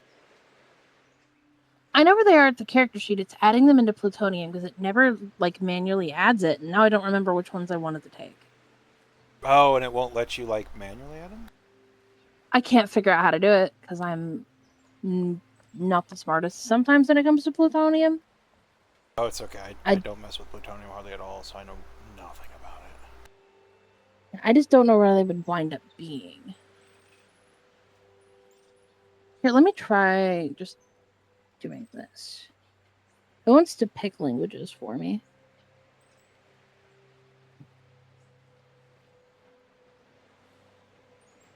Okay, I'm doing it on your sheet. I got there. So, let's see.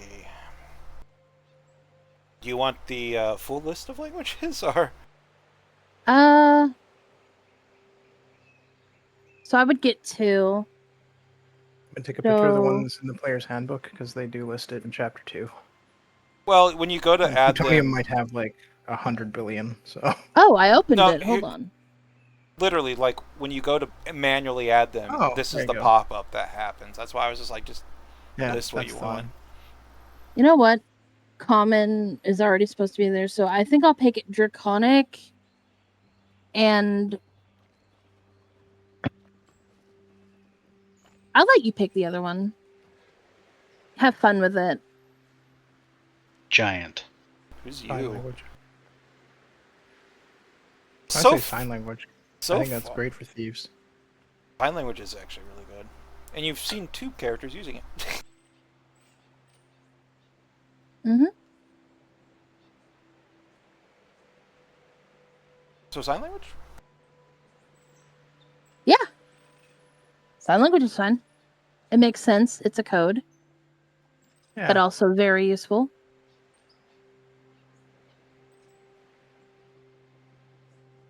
All right, cool. So now we actually have my languages and I don't have to do this anymore.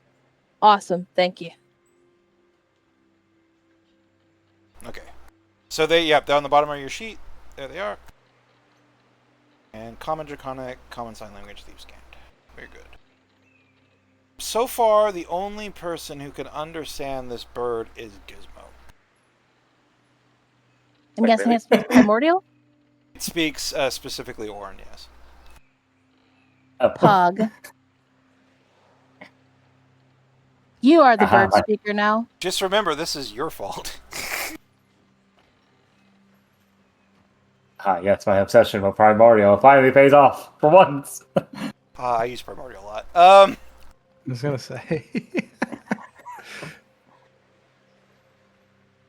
So this Oh. bird in this like big, deep, like birdie voice. I don't know how the fuck I'm gonna do this voice. Give me a second.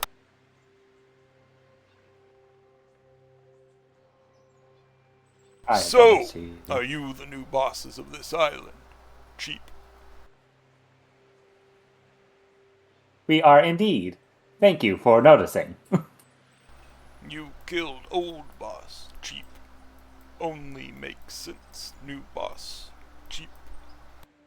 Same arrangement. Cheap. Yes. And is there anything we can do for you? Keep arrangement. Cheap. Feed chicks What? when born. Feed chicks when Understood. they're born. As promised. Understood. We will feed them whatever they desire when they are born. Oh no. Because we're not understanding what that probably means in context. Fucking Ross's DM brain immediately knows where I'm going with this. He said, oh no, and I went, fuck, he knows. Gizmo will turn to the rest. The bird is on our side, as long as we feed his children when they are hatched. We're trying to leave the astral sea. I'm not sure if we can accommodate that. We could leave behind a lot of. One moment. Looks up at the bird. Speaks in primordial. What will your children eat? Meat? Fruit? Vegetables? Nuts? Giant worms?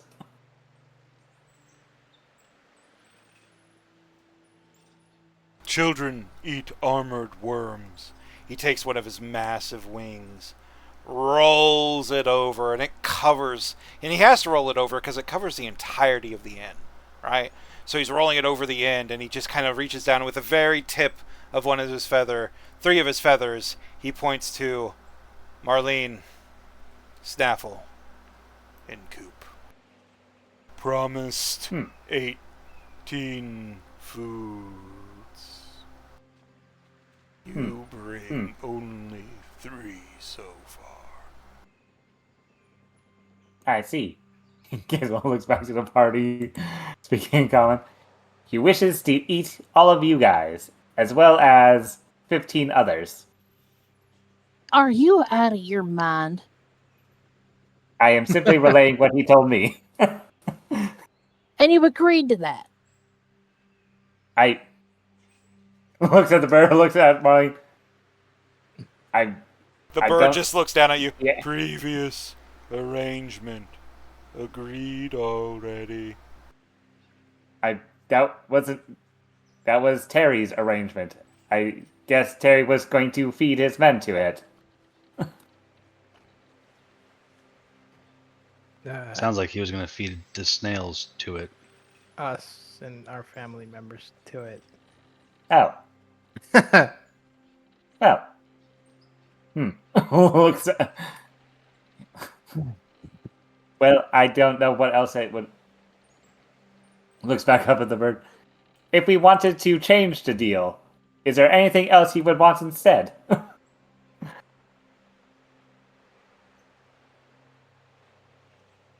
The big bird shakes its mighty headed beak.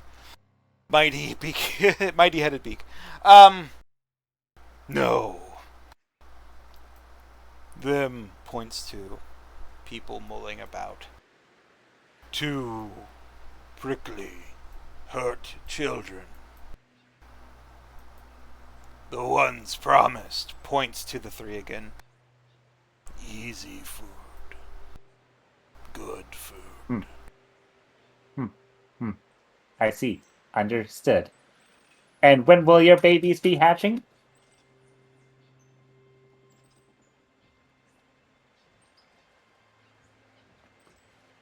He stands up. And when he does, 3 tiny little hungry beaks immediately pop up from the nest. Understood. He looks back to the party. I suggest you all run.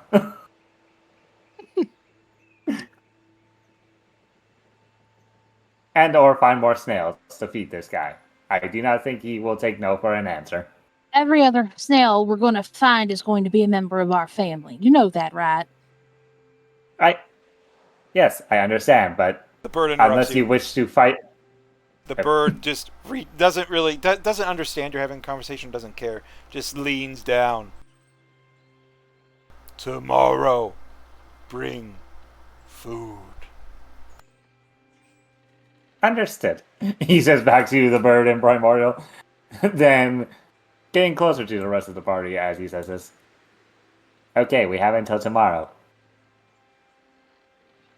So, I suggest we either run for it or kill the bird tomorrow when we are good and healthy. If we can kill the bird. Looks back at the bird. You want us to kill that fucking thing? Oh, yo, Look, bro. look, I like most of you guys better than that. Looks at giant bird. Most of you have shown me kindness.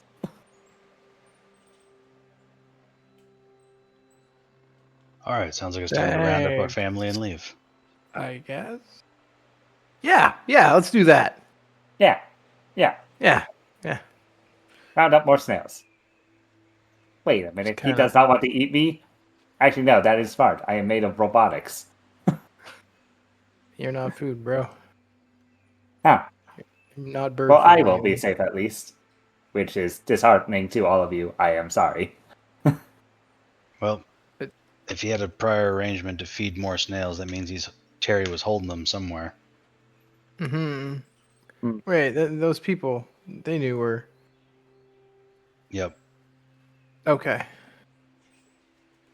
Is there anything else on Terry, like a key for a cell or any other useful items, components?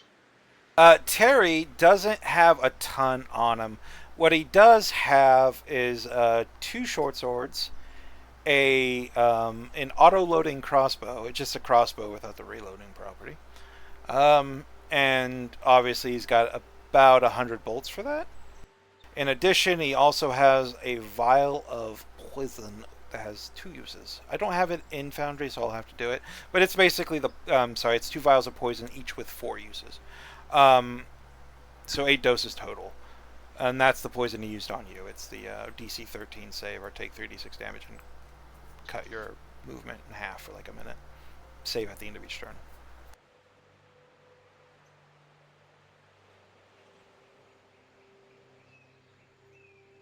Oh, and he does have a ring of keys, my bad. I thought I said that first. He has a ring of keys, but it's not like one key, it's like 12 or 13. Okie doke. I will grab the vials of poison, the crossbow, the bolts, and the keys. Let's go. See if we can figure out where this goes. And where he was stashing a wave cleaver. So where are you going? Are you I going? think, didn't the lady we helped out say that she knew where our siblings were? Correct. Then at least we know who to ask.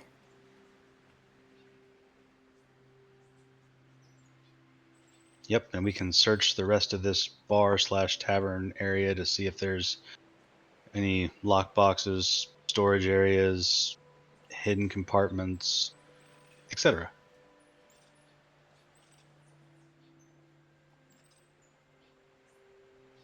Yeah, man. Look for our family.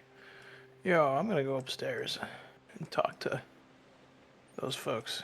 Yo. Hold on, real quick. I was going to do a break before we did talking with the pirates. Fair enough. So if that's going to be our next Fair move, enough. I feel like now would be a good time to take like 5 to 10 minutes. Everybody get a drink, and we'll come back soon. Literally, I just finished making these dumplings that I got at Dollar Tree. And they're so good, and so I'm so excited that we get a break now. Oh man, fucking cheap dumplings always hit. They're just great. Yeah, no, it's Hey, like Benny. $4 and they taste pretty damn good. It's always the cheap stuff that tastes the best. For real. MSG? Tasty to me.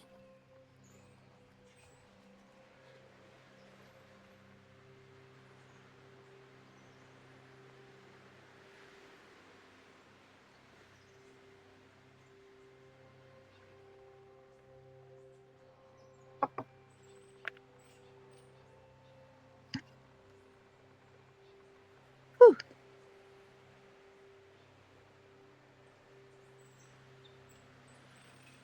Gizmo just offers Marlene as the only sacrifice. Here you go. To be, in all honesty, Marlene stepped at you once, and this is incredibly petty on Gizmo's part. Nah, Gizmo. Even though Gizmo doesn't like Marlene isn't the biggest fan of Marlene, he would not sacrifice her to a bird. It's fair, but the only reason he's not her biggest fan is because she snapped at him once. In a moment where, like, everybody was in danger. Also, I remembered now why I didn't use that spell. It was both because I forgot about it, and I didn't have the spell slots for it, so I was just like, Yeah, I figured huh. it was a stealth slot issue at that point, honestly. Yeah. I was just looking and I was like, this spell would be really useful right now. Too bad I used all of it on shatters. Yeah. Which,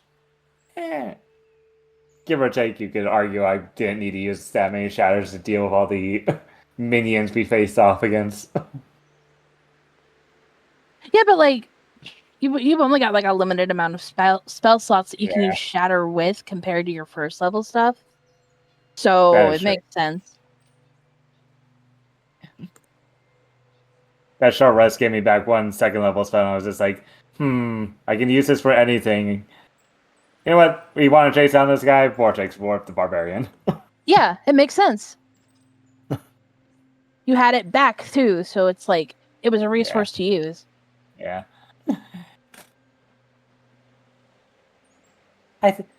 Look. I think we can take the bird in a fight. Maybe. I don't know, man. That's a huge creature.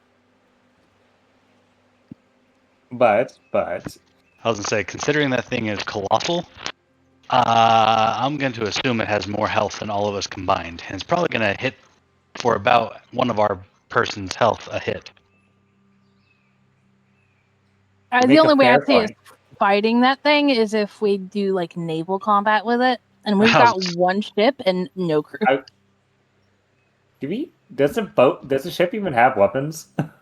I mean, it probably has like a harpoon gun or a cannon or two, but I can't imagine it's like a full armament like Man of War or something. Yeah, I definitely do not think that we are armed to fight that thing. True. Well, we have until tomorrow to get out of town. And let's hope our ship we get our family, we get our crew, and then blue skidoo, we can do. Well, let's just hope our ship can outrun that thing. I'm not gonna leave its babies unprotected, I don't think. Maybe you can ask your new friend Nox for help.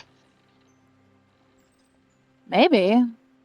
But that just depends on how much help it would actually be from, or he would actually be from where we are currently. Plus, I don't have warlock levels yet. True. But you do have a new crossbow and bolts and poison to use if you want them. I do.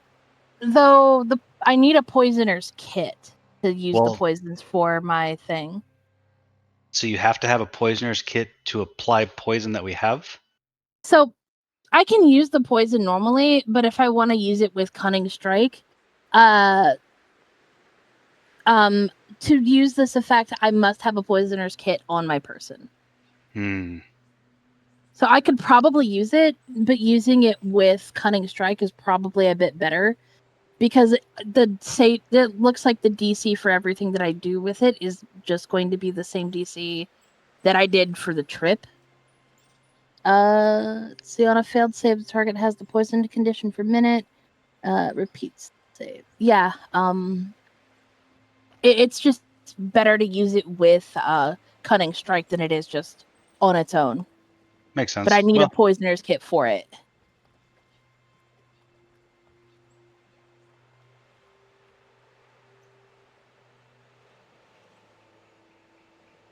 All right. Well, it's available if you want to use one or two now or save it for later. I might use it just because it's useful.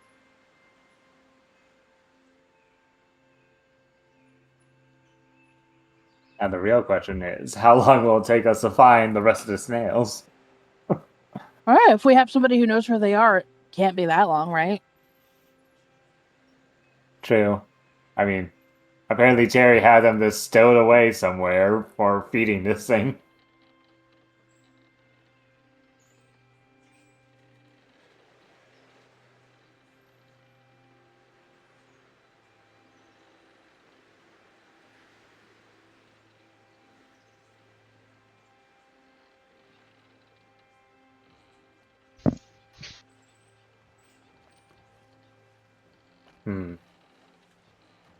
Maybe we can find a colony of purple worms somewhere on these islands.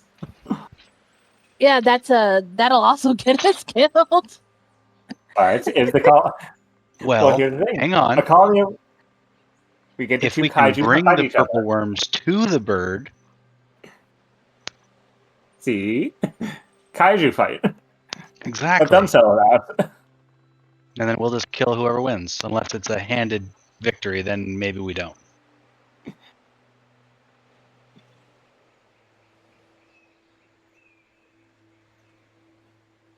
Who wins a fight? A colossal-sized bird or giant purple worms?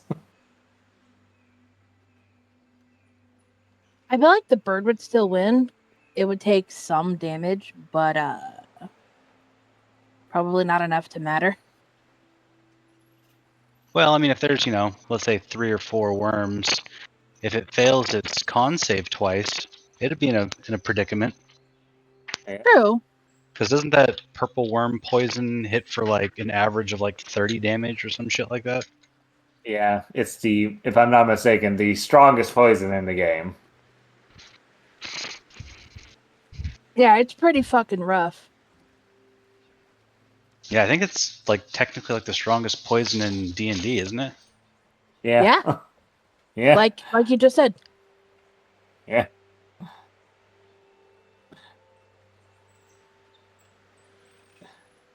Purple worm poison. That is not something you want to deal with. That, drow poison. Honestly, anything that isn't basic poison, just don't mess with it. It's So all anything bad. that was made in the Underdark. Exactly. The whole of the Underdark sucks. Yeah, I did an entire Out of the Abyss campaign. I know how much the Underdark sucks. Oh god, it's even more than I thought. It's 12d6. Oh god, yeah. Oh no! Oh no! That's an average of 42. That's painful. Mm-hmm. And the DC is not low either. A DC 19 con save. Uh-huh. Yeah, Well, you're not passing that unless con is one of your main stats. Or you just have really good rolls. Yeah. They're also like a CR 15, I think, only. Let's see. Purple worm 5e. I don't remember what they are.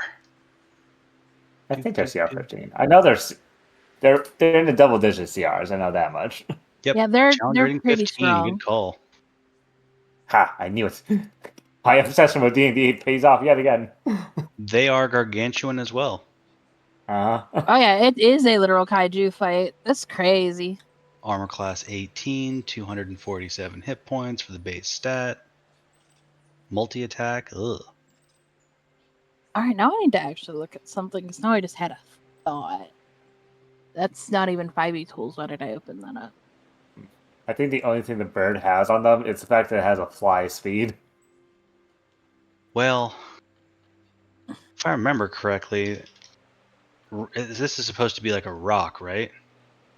I think. Unless it's like a powered up rock. But So rocks are challenge rating 11, lower armor class, same amount of hit points, but their fly speed is ridiculous and their strength is through the roof. how's their con though? Their con, I mean, it's not bad. They got a +9 to their saving throw, so they got a 50% chance of making the The save. save. But the big difference is they get 3 attack, or no, it's still just 2 attacks. 1 beak, 1 talon. A talon grapples. It doesn't have a size restriction on the grapple, so it can grapple the worm. In fairness, I think at that point, I think the size thing is that gargantuan creatures can just grapple anything. Yeah, Large so it can creature- grapple it and fly in the air and drop it. Welcome back. Sorry, that was a Welcome back. little You bit know- of a longer break than I intended. You're fine. You know, No I was worries. wondering if a Neolithid could take on a purple worm, but I actually think the purple worm would win. We were just Let's we were just see. discussing who could win in a fight, a rock or a purple worm.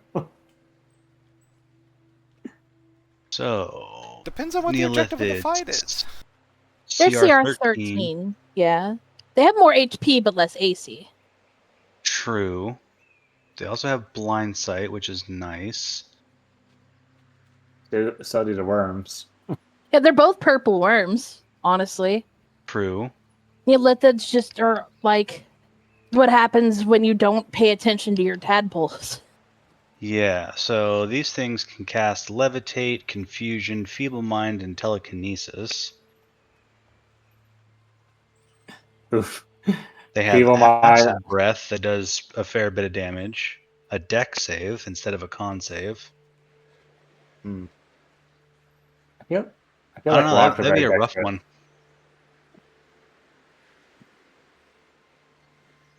The Neolithid is pretty much going to hit every single turn. It's got a plus 13 to hit.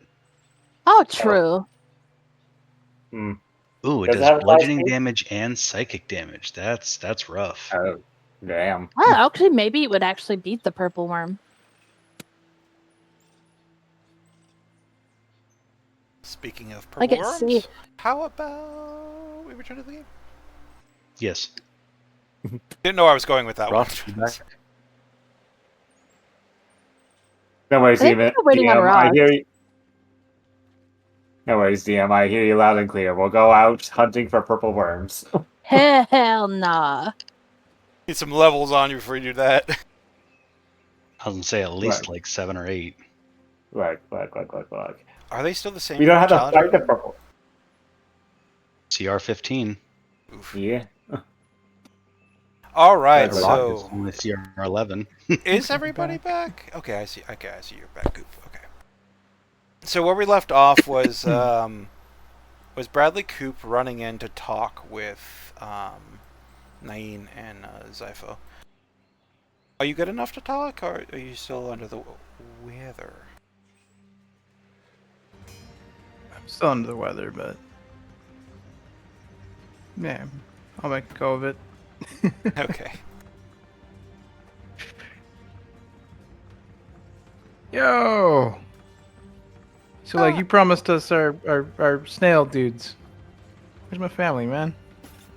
So Nayan and Zephyr are kind of sitting at the table. Everybody's kind of cleaning up, patching each other up. People who were fighting just a moment ago are drinking together and basically giving pointers. Everybody's kind of lightened the fuck up now that the fighting has died down and Terry is dead. Nain looks at you as you approach. She's just like a tall, middle-aged humanoid of some kind. You're not entirely sure specifically which one. Sort of ambiguous in that regard. Well, Talk soon hello. to If me. it isn't Coop, right? Yeah, man. Yes, I know exactly where your family is. Have you figured out Terry's whole thing yet? Thing with the bird? Him feeding your... well, what... I don't know. Are they your brothers? Sisters? Yeah, they're my siblings, man. Yes, well, he promised to feed them to the big bird. And Yeah. apparently that's How are how we gonna he's been deal with keeping that? them in line. Promise of food and safety for the little children.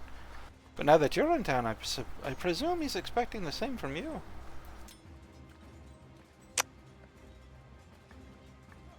Just like, yeah, I'll be kind of glaring at Gizmo bar.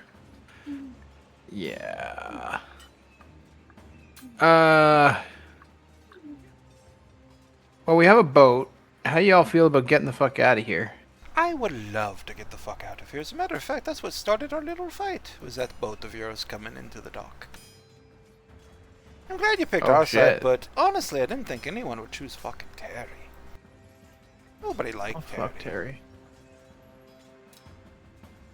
But yes, your boat came sailing in. We saw it from about a league away.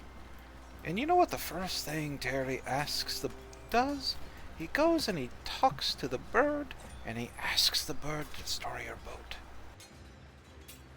Now, why would a man want to do that when he's stuck on an island like this?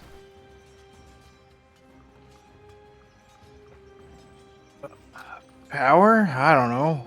Why wouldn't he just commandeer the boat from us if he was actually kind of smart? Because he's kind of Well- stupid, I think. Or at least he was. I would say rest Yeah. in peace, but Yeah. Snaffle got him. I saw Axe it. in the back when he runs away. What a jump. Anyway. So, yeah, our plan is pretty much get on the boat and get the fuck out of here with the wave crash. Do you know where the wave crasher is? Are you talking about the Wave Cleaver? His That's the one. prized family weapon that nobody has ever seen. I'm presuming it will be in the same place he's holding your kid. Nobody's ever seen the weapon, but you guys know where my siblings are?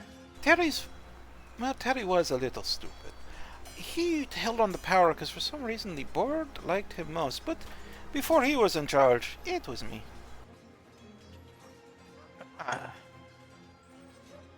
Cool. So yes, I know that there's a crashed ship stuck between two cliffs not far from here. I know that's where Terry keeps most of his boys and most of his prize. So, if your boys are a prize, they'll be there. If that sword's a prize, they'll be there, won't they? Right. So considering we're all in this together, you want to come with? Help us help you get back out of this ethereal hellhole? Aye, I just want to get back. I'll go with you. But I want promises that you're going to need a crew to pilot that ship of yours. And that crew is going to be us here getting the fuck off this island together. I got your word on that. Sounds like a fucking win-win in my book, man.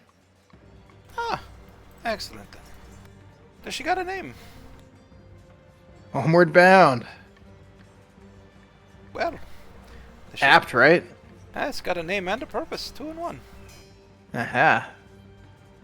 And I'll just kind of lean over the bar. Hey guys, these guys are gonna help us out drive the ship, get our friends back, our family back, and get the fuck out of here. Sounds fine to me. Wonderful. Gizmos is doing medical treatments on everybody who asks for it. How? Cauterizing wounds. I was gonna say, I feel like the first couple people would be in line, but after the first 2 treatments, like, suddenly there's a very stark absence of volunteers. And is screaming in pain as he's set ablaze. Don't worry, his wounds will close up eventually. Have a Well, word, Gizmo. Hmm? Might I have a Hello, word? Barley.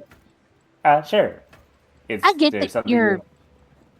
you- I get that you're sore about what happened back at the temple. But whatever grudge you have against me, try not to let it get in the way of getting everybody home safe. Oh. I had always planned on getting everyone home. Well, all of you guys home safe. Admittedly, this is the only home I know. So I do not even know if I have a home outside of this place. Let me tell you this much. You helped me get my family home safe. No more pettiness. No more trying to ditch us. I have not once tried to ditch you. I'm gonna let that slide. Just be careful when it comes to my family, and try not to let any negative feelings you have for me get in the way of helping the people around me, or even me if it comes to it. And you'll find a brand new home with a myriad of people to help. How does that sound? That sounds lovely. And for what it's worth, I don't know what came over me. After I absorbed the soul of that creature, I just felt weird. Wait, what? Hold on. You did what? Oh, oh look, over there, a distraction. Gizmo just starts wandering off. do. What the hell? Eh, whatever. It's over. I he's said even like nothing. humming his own inconspicuous tune. Soul sucking. I'm not a soul sucker. What are you talking about? You're crazy, Marley. Crazy.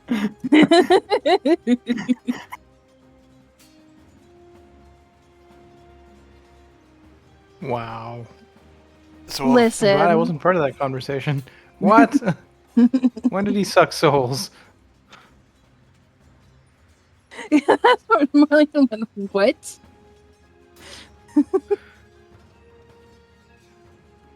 So while that's going we don't- on, You don't question this stuff. while that's going on, Nain is still talking to Coop. So, can I get permission from my men to go start loading up supplies in a ship and get it ready for when we return? His hiding place is just on the other side of the Ire. We can walk there. Cool. Well, we need to be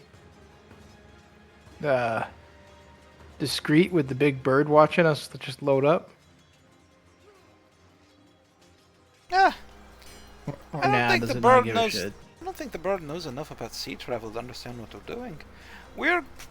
If you want to feed him some lie about us going and getting food or doing some other nonsense, then perhaps you can do that. But I just think. I mean, we yeah.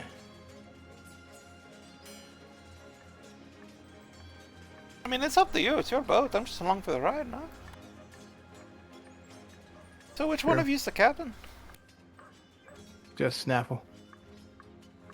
The big guy. Ah, then, yeah. Did you make him captain on account of his size or on account of his ability? No, he made the boat. Oh well. I guess it Literally the right to his. captain it. Yeah. Okay, very well then. Nayan walks up to Snaffle. Well, your brother Coop just told me that you're the captain of the ship. The Homeward Bound, yeah? Sounds about right. Well, I would like to start loading supplies onto it. We're going to go rescue your kin, because I know where Terry keeps his stuff. But it'll be good to get the ship going as quickly as possible when we leave, just in case Big Boy over there gets any funny ideas. As long as you don't try and leave without us. Yes, because I saw how well that worked for Terry. Correct. Terry was stupid. I'm not stupid. Then you're free to load and make ready. Excellent. And you And- said you'd be joining us on our Yes, expedition? I'm going to be leaving my man Zyphor over here to load up the ship, while I'm going to lead you to Terry's very obvious hideout.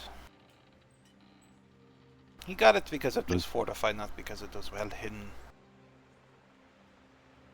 Well, lead the way. Okay. I hope you guys like mountain climbing.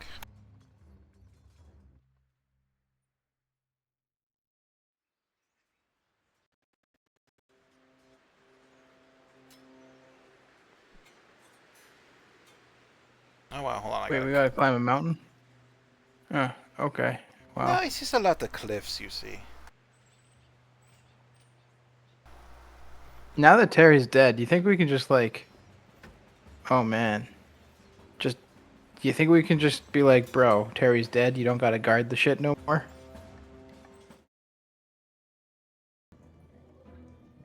Do you want to take his corpse so they know we're not lying? I mean... Wait, you know what, Marlene could probably like impersonate him. You just hold him up. Cover the wounds in his back. Yeah, you just hold him front ways. And yeah, you can just like shake his arms and make him do stuff and make him look like he's alive. Gonna weekend at Bernie's this? Yeah. I don't know if I can do a Terry impersonation. Yeah, you can. Just act like a little bitch. The problem is I'm a big bitch, so You're a boss bitch, yeah. exactly. Being a little bitch just seems a little beneath me. All right. Hey Gizmo, can you do an impersonation? Let me see. Hold on. Right. I wish I had minor. The one time I wish I had minor illusion. No. It would be more the actor feat because it would be impersonating his voice and stuff. Mm-hmm. Still True. hilarious. Unfortunately, I do not have any recordings of when he talked. I never really talked to the man. Maybe we just like stash the body somewhere, and if they ask for proof, we just go. Here you go. We could always do the tried and true, put his head on a pack or something, and just kind of have it at the front of our ship. I don't really know how I feel about Terry being like the what do they call that thing? The crest of the ship. The figurehead of the ship. Yeah, maybe we put him at the butt of the ship.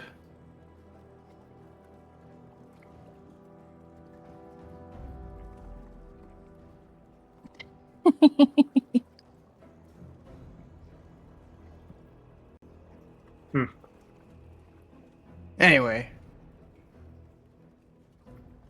they say it's guarded, but maybe we can like just be like, bro, there's no need to guard things anymore. Come join us, right? I mean, you guys would be fine with the Mohawk folks joining, right? They're just other folks that used to be part of your crew.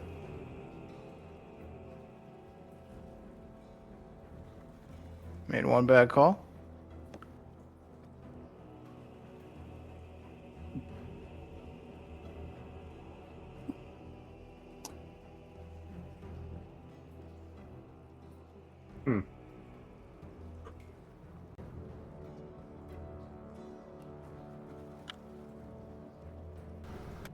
That wasn't addressed to that wasn't addressed to me, was it? Yeah, it was. Oh no! I thought you were talking about something. Okay, who'd you that? Who'd you? Nope, sorry. I'm so bad. Sorry, that's my bad. Everyone's just staring at Nina. It's like, wow, this silence is definitely telling me this is my fault. So it's like, oh no. Like, oh shit, I thought this was a person on person, but it's a person on NPC. Okay, what NPC and what'd you say again? My bad. Speaking to Nine, Yeah, Nain. and I'm like, hey, like, we could just amalgamate those guards that are out there, like, into the crew, right? We can certainly try. It's up to them if they'll listen, though. Do you have anybody amongst you who's a bit of a smooth talker? I probably me. That does not sound like the confidence of a smooth talker. Now, once more, with conviction. Could probably. I mean, I could probably try to do a little bit of smooth talking. I mean, she's a boss bitch, so there you go. Yes, I just and like the snail to- slime does make her quite smooth. She's a smooth criminal, yeah. And I just talk. He talks with his axes and his scimitars and his. And I just help. Sure, buddy. Okay, well, let's go talk to Rizman. Maybe we can talk this out peacefully. But if we can't, we might have to go swinging. Sounds good. You guys are in shape for this? Do you need to rest? A little bit of a rest would probably be a good idea. I would like to rest. Short rest. Oh, No, we need a long rest. Well, we all need a long rest. yeah. Well, if we long rest, wouldn't the bird expect its food? I mean, yeah, but we still need to go get the food. So, That's true. It said tomorrow. It didn't say tomorrow morning. Up to y'all. I can go whenever. I'm just like, do need to rest, but time is of the essence. I want to get fucking away from this big bird as soon as possible. exactly. I still have some spellcasting ability left. Not a lot, but some. Same Oh. here, brother. By the way, Marlene, if you want this, you can have it. And I'll hand over the crossbow. She'll take a look at it.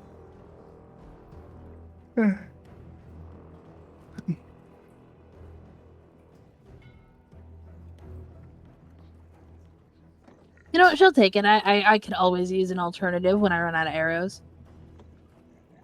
Maybe we take a little bit of rest now if we need to. And then when we're on the boat, we take a longer rest till we get to where we need to go. And we just kind of let Kalane do his job. Sounds great. Indeed. Maybe. As long as I you can guys restore. Yeah. I can restore a bit of spell energy if we take a shorter rest. Not a lot, but if we need to get out of dodge or as the saying goes, I can get that spell slot back for that specific type of spell. me trying hard not to metagame with that knowledge. You and said just being spell like, slot, and I just imagine, like, I cast Fireball, takes out, like, a dusty 8-track labeled Fireball, plugs it into a slot. Yeah. Ah, yes. My spellcasting ability. I can easily recover these spellcasting notions to teleport one person if need be.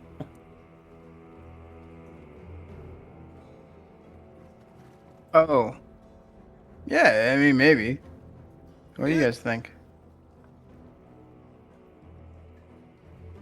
And if we do not need teleportation, I can always make another grenade and blow up a bunch of people in a group.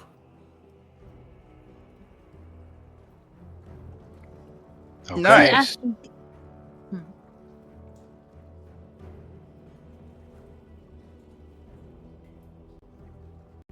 I like how we're still hearing like the fighting music. Yes. The fighting never ends. It never stops. All right, so short rest then. Sure, Hmm. yes, it is. I can do whatever. Short rest. And I'm out of hit die.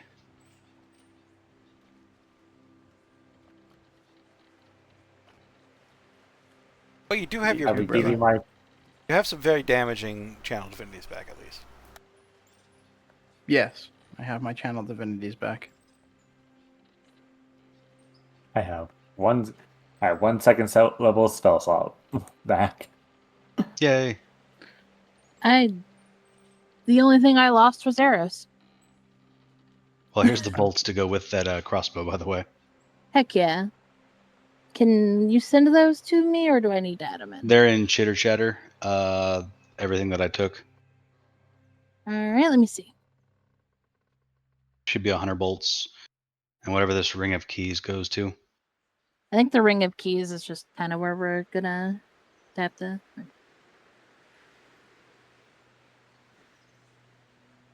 Alright, so everybody takes a short rest, recovers from the fight, takes a drink, maybe catches a nap, binds a wound, gets help.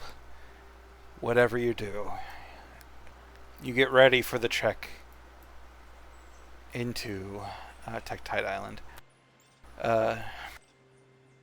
Nyan will approach you after like about an hour or two and kind of kick. Well, I don't know if anybody here has boots to kick, but basically just like tap you on the shell with like her boot if you're napping or distracted. Hey, are you guys ready to go? Yep. Hey, what about you there, Coop? You still look a little winded.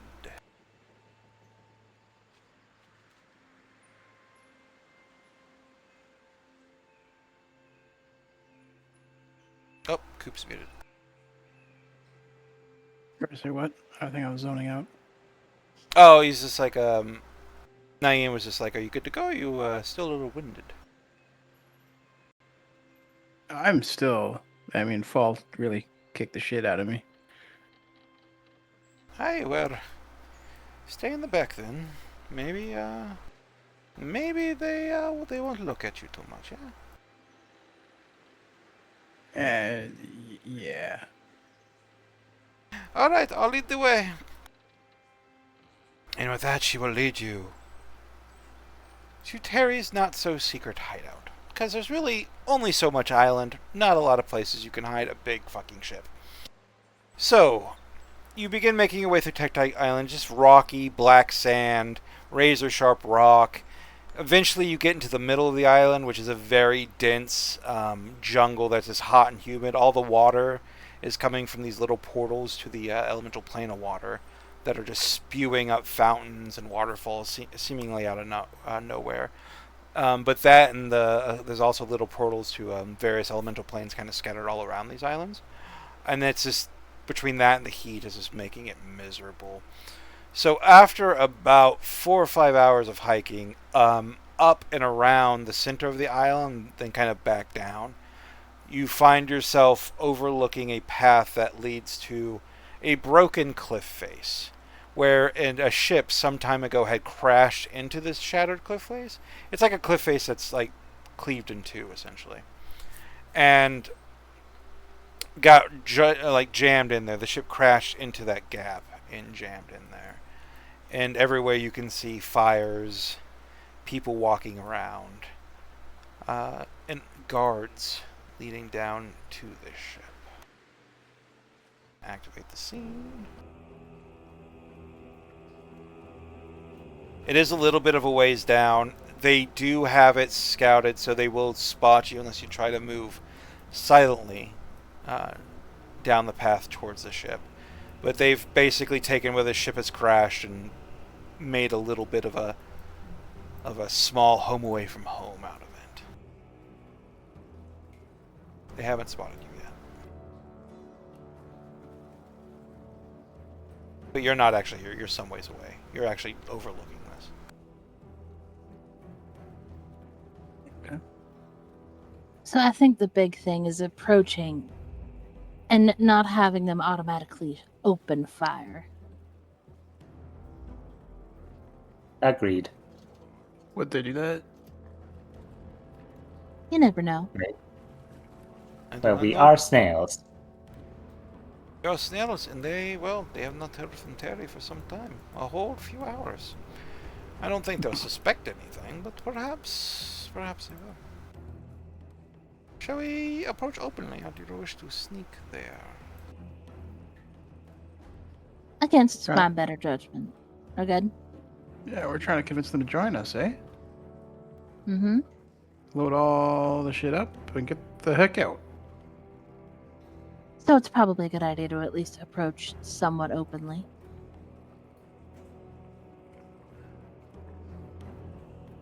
Alright, so who's taking the lead?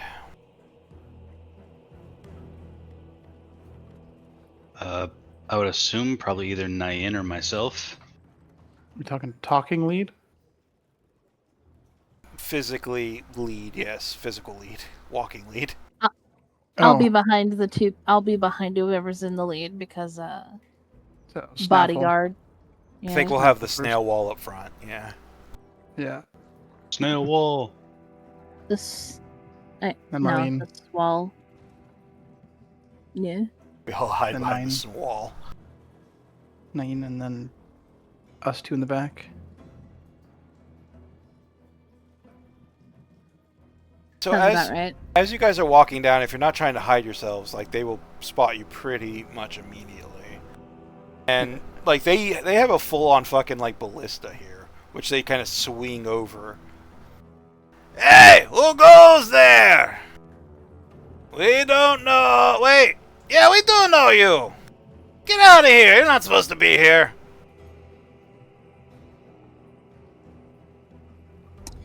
We've actually come to talk to you. Doc? Mick, Doc, Terry's not here. of course Terry's not here. Terry is met an unfortunate fate. Unfortunate, like, did he, I don't know, did he, like, have an accident in his dreams? Like, what is unfortunate? Well, he had quite an accident. He met the end of an axe. To be, a little frank, he's gone. He's dead. Really put a point on it. But we got a way out. And a way out of all this shit. And like you guys can come too with. We just need our snail family. Yeah, we've got a boat, a big one, and we need a crew. We all want to get out of the astral sea. We don't Yep. want to feed people to that fucking bird. No. Yeah, I don't want to feed the snails to the bird either, but Terry said that got us off the island. And you're saying you have a Well- boat? We have a Big- boat. Big boat. Boat big enough to get us all off the island and way out. We got supplies. We got the way out. All right, go ahead And I'll- and give me a persuasion check. Would that be with our gun? Yeah, whoever wants to roll it will obviously have help because this was a. Okay. Well, Uh, good lord. Holy fuck. well. can I use Oh, my God. inspiration? Not before I screenshot this for memory. Not this again. Yeah, go ahead and It's gone all screenshot over it. again. And oh no. Okay, it's been screenshotted.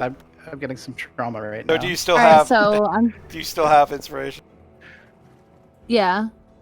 God, I'll throw I my just- inspiration your way if this one Yeah. sucks as well. Watch So it do be- I just re-roll it? Reroll It one won't- die. Yeah, just roll a d20. Yeah. A new persuasion check. Okay.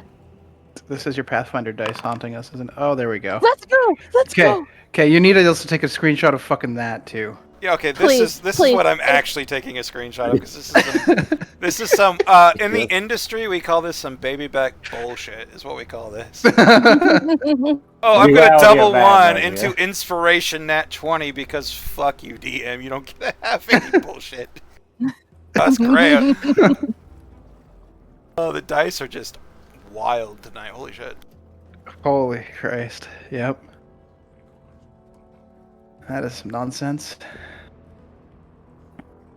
Also, it would not be from Pathfinder because we rolled ass over the last sessions. Yeah, that's why I thought you were bringing it with you. Oh, I might be actually then. That would explain a lot. All right, so the guy walks forward. Clearly, he doesn't have the dark vision that you've received from your blessing from Nox. So he's walking forward with a candle, essentially. Look, I don't want to... Terry's dead. Like, dead. Like, he ain't... What about the bird? Like, what are we doing about the bird? Well, we're just not going to deal with the bird. Run from the bird. It And- wants its babies fed that bad it can be a scavenger like it was meant to be. I mean, with a whole ship full of fucking people, we could shoot it out of the sky maybe if it really wanted to attack us, but we don't attack it. We just try to go home. All right, so you want us to take you want us to get? Yeah, I mean, we got your kid. And they're like, we're not torturing them or anything. They're just in the hold. Like, we'll go free them. Kind of points to the hold. That's where you see the happy snail token. They're all there. They're all fed. Like I said, they're good. But like, if we bring them, like, where are we gonna take them? Like, are we taking them back to town? Because what if the bird sees them and just kind of makes assumptions? You know? Then we just bring the boat around here. You want to bring the The boat bird next said- to the cliff with the big shipwreck in it? Feed the bird said feed the kids tomorrow. So if we get them there before tomorrow, yeah. No. Okay, well, fuck. Why didn't you say so? Let's get moving then. Hell yeah. He just starts going, guys, gather up the supplies. We're getting out of here. We got to ride with a boat. I promise they're not lying. No, I haven't seen the boat. Just trust. Put the knife away. That just starts talking to his men, just shouting. Orders clearly what passes for a second command here amongst Terry's crew, especially with that nat 20 fucking persuasion check. From double that once. Holy Christ. That blows my mind. I've seen the triple nat one before. Imagine if you didn't help. Imagine if it was a nat 1 into an inspiration nat 1. That would have been real, that would have been big sad. That would have been the big sad.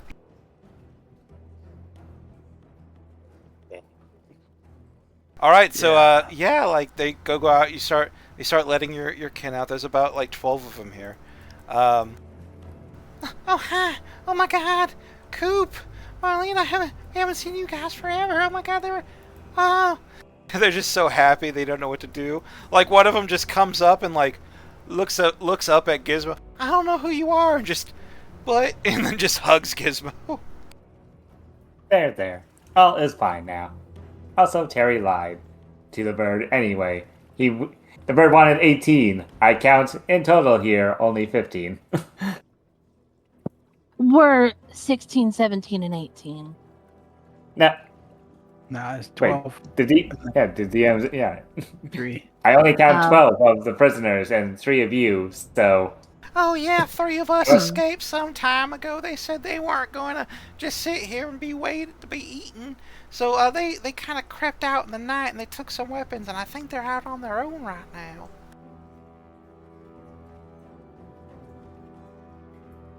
Which direction did they go?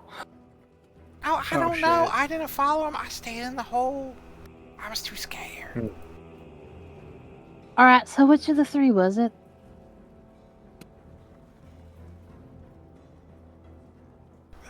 You gonna make me name them, you monster? the The joke was gonna be they're Yeah. your backup characters, but I said 3 and not Oh. 4 because one's a robot. Yeah, backup characters. They're out we being gotta go. adventurers. Like, what are their names? Okay, I'll give you their names. One of them is Roscoe, actually. Spoinky, Spoinky, and Blunky.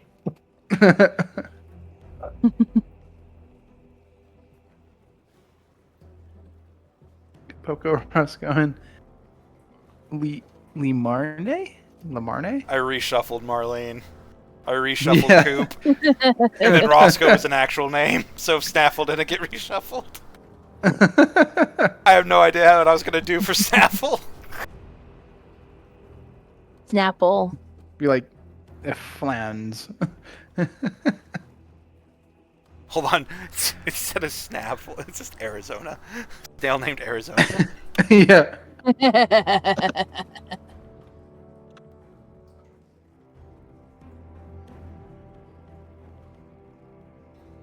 Oh yeah, it was Poco, Roscoe, and Demone. Oh my god, they're so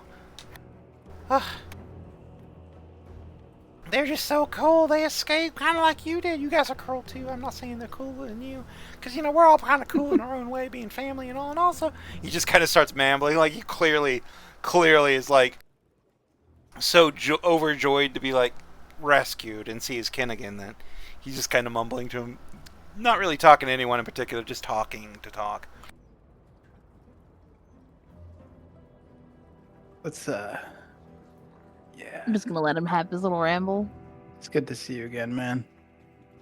I'm glad when we get back to the back to Mama's. That'll be nice. Oh, I can't wait to see Mama again. Oh, I miss her marmalade. Me either. I miss my mama. Oh, All right, folks, let's go home, right? Indeed. alright, let's get out of here. Oh, and so thank you for saving me. I had something stored away. I hope you find it useful. Oh, this means more to me than life itself, so take care of it, Coop. And he hands you a bag, Coop. What's in the bag? What the hell? What is in the bag Somebody's head. is more priceless, is worth more than gold. It is 4 jars of Mama Maddie's marmalade. Oh! Oh no! I know what this means. We're in danger. Yeah. Wow. Hand out 1 jar to each person. Huh. Once again, it's on Thank Foundry, but Mama Maddie's Marvelous Marmalade is it's a jar of marmalade that you can use a bonus action to eat a dose of. There's 4 doses in a jar, and 1 dose just immediately heals you for 20 hit points. There's no dice involved, no roll. It's just immediate 20 hit point heal. And there's 4 of them per Okay. jar. Nobody Yep. cooks like Mama Maddie. So there's a snake up Maddie's there great. trying to claim that throne. Yeah. Saz. Sazota.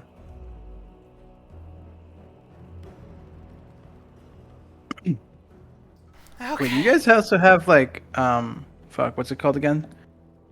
Wave Smasher? Oh, you mean Wave Cleaver? Yeah, we Yeah, got that's that. the one. Yeah, I was kind of hoping you wouldn't mention it. It's right here. It's nice. There you go. It's apparently I give it back. We just need it. We need it to get home. Really? You need this to get home? Apparently. The Talk to sword? Kayleen. He's the master of the plan. The plan master planner. Okay, well, he pulls out a sheathed cutlass and kind of hands it over. Hey. All right, here you go, Captain. Captain I'll just hand Snapple. I'll just hand it right to Perfect. Snaffle. Yep.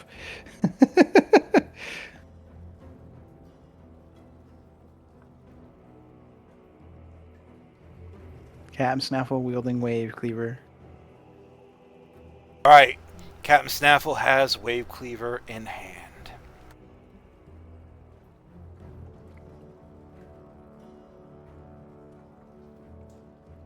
What are you doing with the sword, Snaffle? Taking it, Okay. attuning to it if I need to. Like you go to attune to it and you quite can't. It is a magical weapon. You can feel a connection start to form, and as you start fiddling with it, like you're kind of getting the feel of how it works. It's a bit of a heavier scimitar. It is a scimitar, but it's a bit heavier than your normal scimitar. It weighs like 5 pounds, and it's made not necessarily of steel. It seems to be made out of black jade. So it's very, very heavy. Its blade is waved like a crysknife, even though it's also kind of twisted like a scimitar. It's a very strange design. I'm sorry, the top of it's flat. It's just the blade itself that has the wave. And you can try to attune to it, but there's just a catch. Something's not right with the attunement.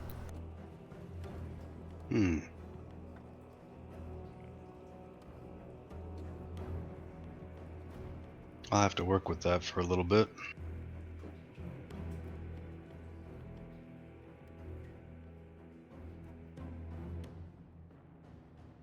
Navigator Gizmo. It's true.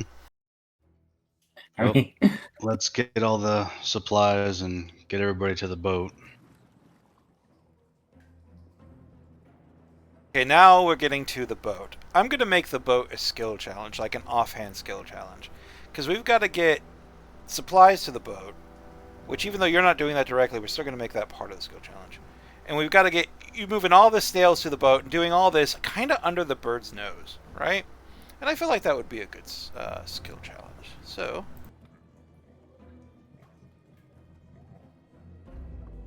And since we didn't fight these guys, it'll give us something to do for the rest of the session. Before we take off into the wild blue.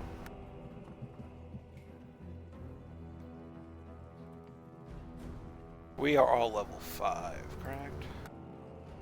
Correct. Yar. Alright. yar. You guys were looking up rocks earlier. What's their passive perception? I gotta check it out again, but it's fairly high, I'm pretty sure, because they have keen sight. Yeah, I was Yeah, rocks. looking at Neolithids. Passive perception is actually lower than I thought. It's 14. Okay. Yeah. But with keen sight, they have advantage on wisdom perception checks that rely on sight. Okay, 19. so the good old Well, plus that- fiver. Well, I'm not going to make the skill challenge DC 19 because that would be incredibly difficult for this level. But I will adjust it accordingly. I'm like, what is there? Yeah, it is 19. Alright, we're slipping back into what passes for Pirate Town. Yeah, everybody's going to roll your initiative because this is for the skill challenge. We're slipping back into what and back to quote unquote Pirate Town, that one little building that everybody kind of hangs around because it's the only place on the in the whole reef. And as you're getting there, you can see that the bird is looking around. It's seemingly anxious. It's adjusting its weight. Its babies are born. Its babies are getting hungrier. It's getting antsier. and everybody is like low key trying to shift supplies onto the boat without drawing any attention from the bird. As you approach, like they still haven't gotten them all back on the boat. They're still working on it. So how do you assist them now that you've slipped back into town?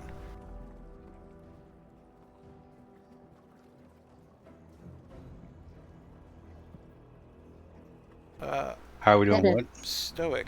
So right now you have to get the supplies on the boat without the bird noticing, and then you have to sneak all the snails on the boat without the bird noticing. But this is a skill challenge. So how are we going to get the supplies that remain in Pirate Town onto the boat? That's your task. And also getting your friends onto the boat. We're just doing Well, I would recommend putting our family in either sacks or crates so they're not kind of hidden, and just carrying them. Athletics. All right, so you're just going to start stuffing family members into bags and barrels and start carrying them. All right. So yeah, go and give me an athletics check. That's definitely right. 19. After taking all those supplies from basically Terry's hideout, not so secret hideout, yeah, you just start shoving your friends in. Everybody else is kind of going along with it, and it seems to be working as you're actually able to get a couple of them onto the boat. Did this combat not start? Okay. Gizmo, it's your turn. Gizmo would like to look for a potential blind spot in the rock's peripheral vision. Basically trying to investigate a safe path that the rock does not seem to be able to see, as well as other areas with its eyesight. All right, what skill do you think would best represent that? Investigation, maybe. All right. Yeah, go ahead, roll it. I could also see like a knowledge nature or like a survival. Survival would probably make more sense. All right, yeah. So like, you kind of spend some time looking where the bird's looking, seeing where his eyesight lingers, and you find a path. It's a long path. It's kind of winding around. Kind of into the jungle a little bit before coming back out, but because it is such a long path, nobody really uses it, nobody really knows about it, and that's the path you managed to find. It's hidden, but it does take a little bit longer. Alright. Coop. I could have made the DC 19 and we'd still be halfway there, so I'm just saying. Maybe I shot myself in the foot, yeah. Okay. Can we see the big rock from here? Like, is it that big? Well, this is as you're going back into town, so we're just kind of... Yeah. I'll put you back on the town map. Okay. So I will basically be holding up and trying to look at the rock, and anytime it's kind of like looking over towards where they'll be, I'll be like, okay, slow down, hide in the bushes, kind of thing, making a hand motion. So I'm going to try to insight and try to determine when it'll be hide more discreetly. Does that make sense? Yeah, I know exactly what you're doing, yeah. Cool. What? Oh god. Hey, you weren't lying. Now, do you have any inspiration left or anything? I do. Would you like I to use it do. or save it? Hmm? Would you like to use it or save it? Fuck. Do I have strange memories? I do not have strange memories. It's been a long time since we've long rested. Can I give him my inspiration? Because I know I have one, and I have not used it. You can give other No, people their inspiration if you want to. I don't mind. Oh, our combat Okay. our combat tracker went away. But I can use my own if need be. Oh, wait, I think. Let me be nice to you for once. God damn it. No, I think I'm okay. Well, I'll just fail this one. That's gonna be bad, but I'm gonna fail this one because there's more coming.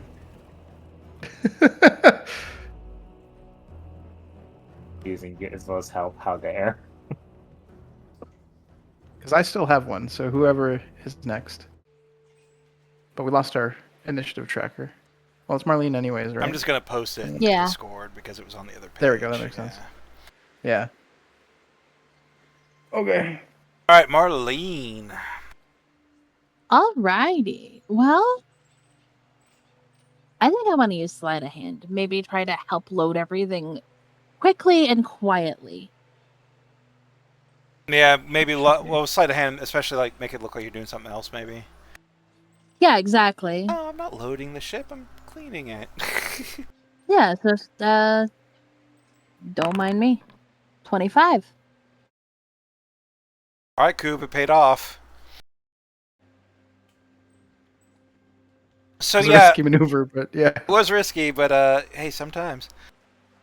I mean, Alright. plus 11 doesn't hurt. That's very true. You are the skill snail. So through a mix of mostly deception and various forms of deception, we all get our supplies onto the ship. Everything's loaded away. Nain is ready to go. Like, all the other pirates are suddenly just reinvigorated and happy. They're just so excited. Like, everybody's working. Everybody's getting the ship, the Homeward Bound, in tip-top shape. But now you've got to get the ship out of dock under this bird's nose. And that's going to be the next step of the skill challenge. So what ideas do we have on this? Starting with Snaffle. Oh man, how do we get the boat underway without the bird noticing? We'll just say you're standing on the top of like of the forecastle. You're talking with Nain. Nain's like, "Hey, we're ready to go. We just need to wait for that thing to not fucking look at us." And that's where we'll start this with just a little bit of role play. So how are we going to go about this?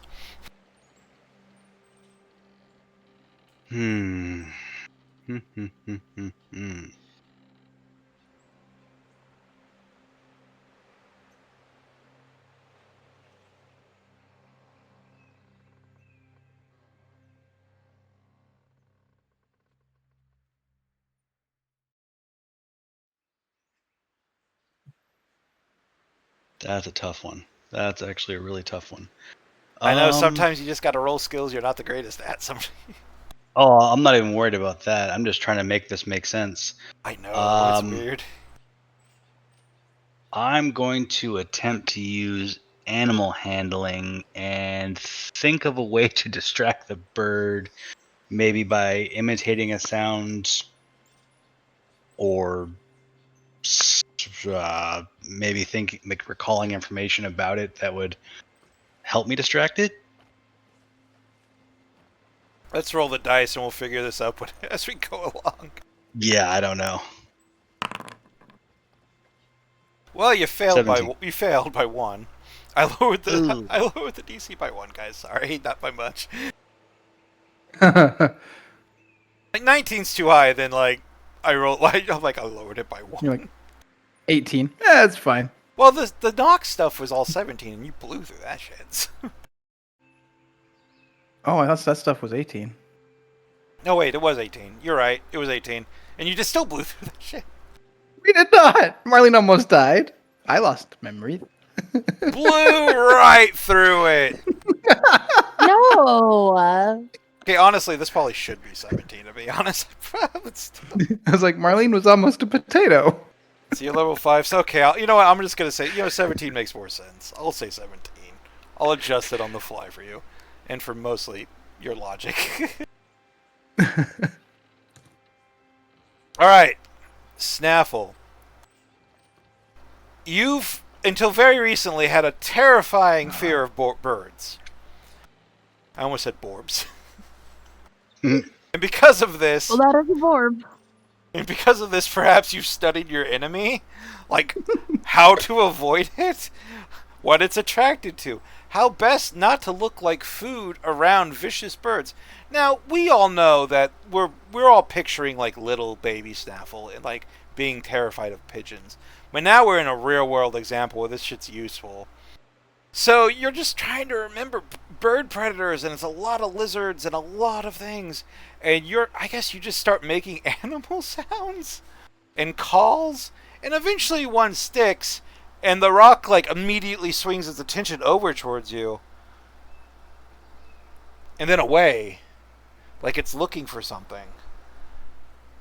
And then it settles its gaze into the forest, and it's staring. So you seemingly distracted it for a second.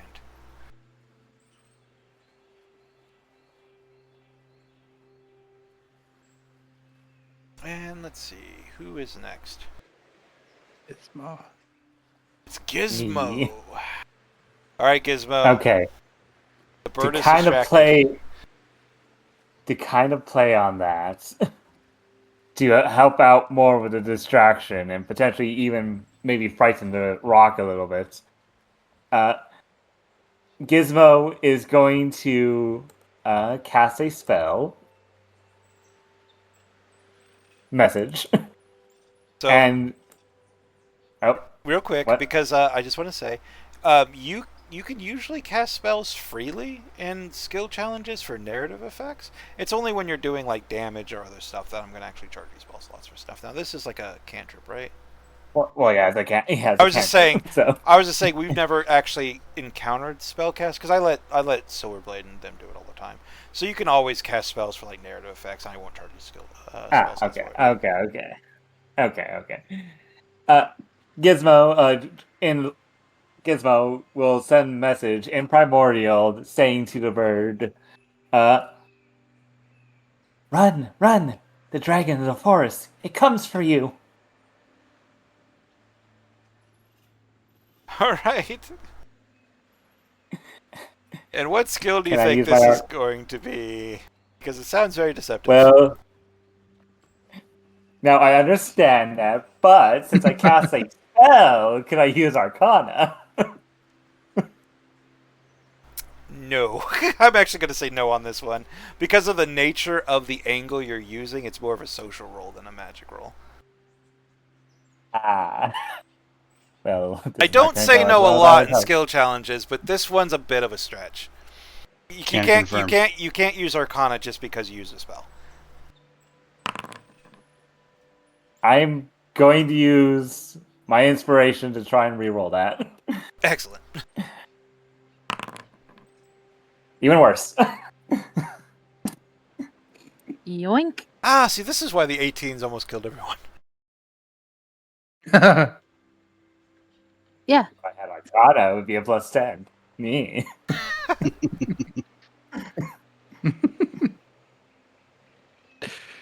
So, Oh god, it's my turn now. Oh wait. hold on, just as an example, as an example of what would have been an Arcana, is even though you don't have an illusion spell, I'm pretty free to use magic when it comes to Arcana skill checks. You could have I create an illusion of a dragon coming out of that would have been just fine for an Arcana check in this, by the way, and would have got the same thing across. It's all about the angle in which you really attack a problem more so than attacking the problem. All right, that brings us to Coop. I'm literally going to pray to Mama.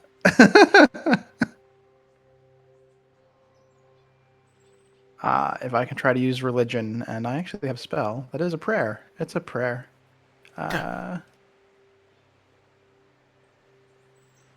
Like I'm just going to Praise be to use. Mama. Hallowed I'm going be to thy pray. name. Please send a distraction to get us away.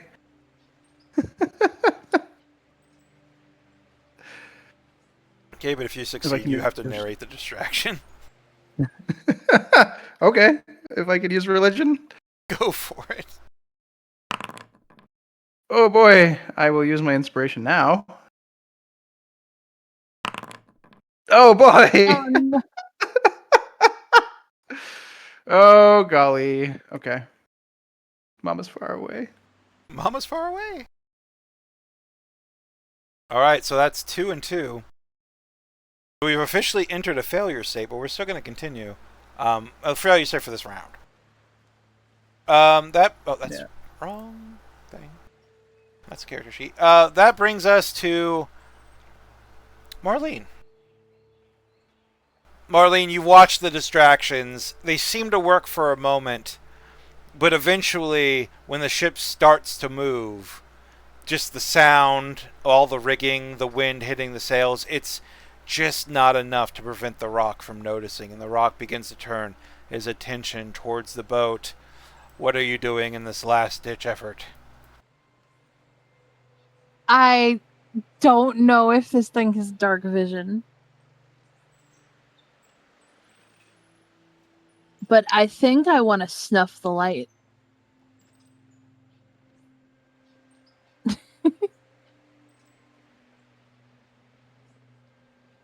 So, you have options. Now, you can only snuff out a single light source. But you can do some wild things with this. So, what source of light would you like to nuke? What is the largest source of light that I can see? The water. I snuff out the water's light. All the starlight Oh, is coming from the water in the settings. So.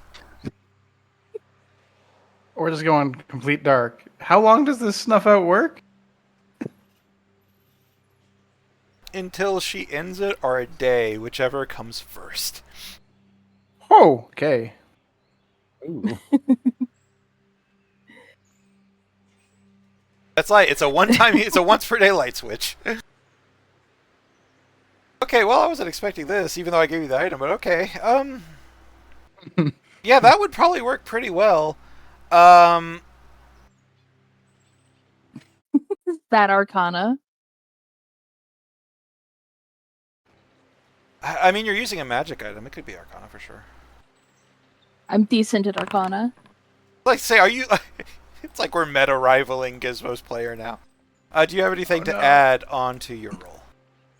Have I used my secrets yet? I don't think so. Oh, then I will use that. Roll a d6. You succeed. +3. Oh, Oh, okay. So we had a 50%. That is a fail. Maybe we can pull that's it back. crazy. Because that was fucking sweet. We're in complete and utter darkness now. Basically. Pretty tempted to give that round to you just because that was a very, very good. Like, granted, I kind of did tell you what light source it was, but that was a very good method of attack because I was angling. I'm like, well, you could put out a torch or you could put out the sun. Like, in this case, there's no sun, but in this case, it's the freaking. I was about to say the entire water is. I'm going to. You count said it as one. any light source. Yeah, I any did. light It's like, source. all right, well, the fucking starlight in the water. Okay. So yeah, you start cruising out, and then the Rock looks at you, and you bring out the stone you got from Nox, that shining crystal that rests so comfortably cold in your hands. And with just a barest flicker of will and a touch of that newfound power that Nox granted on you, it's as if all of the light in the sea, the major light source for this entire ethereal expanse, the entire plane of existence's light source, is gone. Replaced by a dark, sunless, starless sky, now being lit up by a completely completely starless sea now. This black ocean that your dark ship, homeward bound, sails upon. The Rock looks confused. If we had a camera to pan to, we would pan to various cities along the ethereal expanse, just suddenly panicking, and then we go back to our snails as they sail into the Oh, that's darkness. fine. It's only going to be for a few minutes. Flickering skies. Ah! Okay. Oh, we did it. The Flickering Waters, the sequel. Yep. All right, and then you sail out into. I'm gonna give this round to you because fuck it. Like you sail, you turned off the entire plane of existence's light source. You sail off into that dark sky. The Rock, a native of this plane, not knowing what to do, confused as it looks around. the faint cheeping of its chicks heard in the now dark silence. Was somebody roll me a d20 just to see how good the crew is going to be taking this? Also, I'm going to presume you warn them a little bit. Yeah. But they're still not going to be taking it well. I'm gonna turn off the sea. What? I turn off the sea. Like, I'm going to turn off the ocean. Click. Holy shit, she did it. Like, so you, like, prepare, I'm going to turn off the sea, and everybody's just like, what?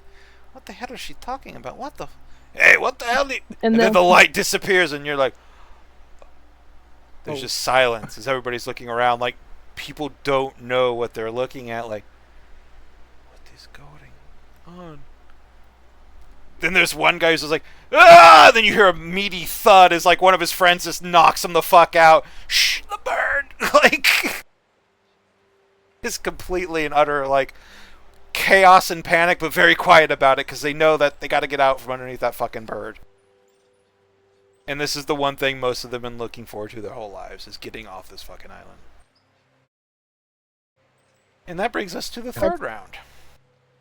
You feel a rumbling deep in your shell. Marlene, what's going on? It's been such a long, busy day that I've been napping through. Take a nap. It's fine. Marlene, why is the light gone? You don't need to worry about that. Marlene, why is the light gone? Are we escaping? 'Cause You didn't wake me up for our own escape. we're trying to escape, but if you keep running your mouth, that thing's going to hear us and chase us. New skill challenge. How to deal with Kalain. But guys, I mean, there is a permanent method. it's a permanent debuff. Okay, but you're going to need me to use the Crown of Storms. But first, we need you to be quiet. I am being quiet.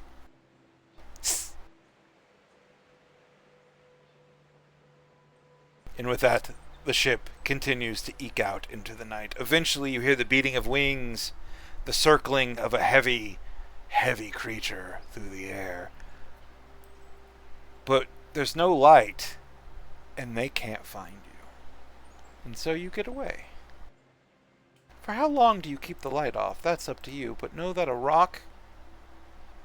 Well, you know it's fast, it has a lot of eyesight, you would know this. Just from like previous rolls and stuff. You would know enough of this to be able to make an educated guess that you might want to keep the lights on for a little bit. Or lights off for a little bit, I would say. Yeah, for sure. They're going to be off for a bit until we can assure that we've gotten a safe distance. Alright, so you set out into the reef. And you've made this... This was going to be a fail. You were going to have to deal with the rock, and that was going to be... But you've managed to turn this failure into a success. But here's the problem. You're going to make the next step harder, because now we have to navigate to the end of Shipsgrave Reef with no light source to navigate by. And no sight to see landmarks. Uh-oh. So for the next round of our skill challenge, navigating to where you need to go with absolutely no vision. You have 60 feet of dark vision. Alright. Snaffle, I'm so sorry you have to be the first in this round of initiative, my man. That is alright. So I'm assuming since I'm quote-unquote the captain, I would be at the helm of the ship. That being the case, Naeem would be piloting it, and you would just be, like, captaining it. Because you don't have any pilot skills.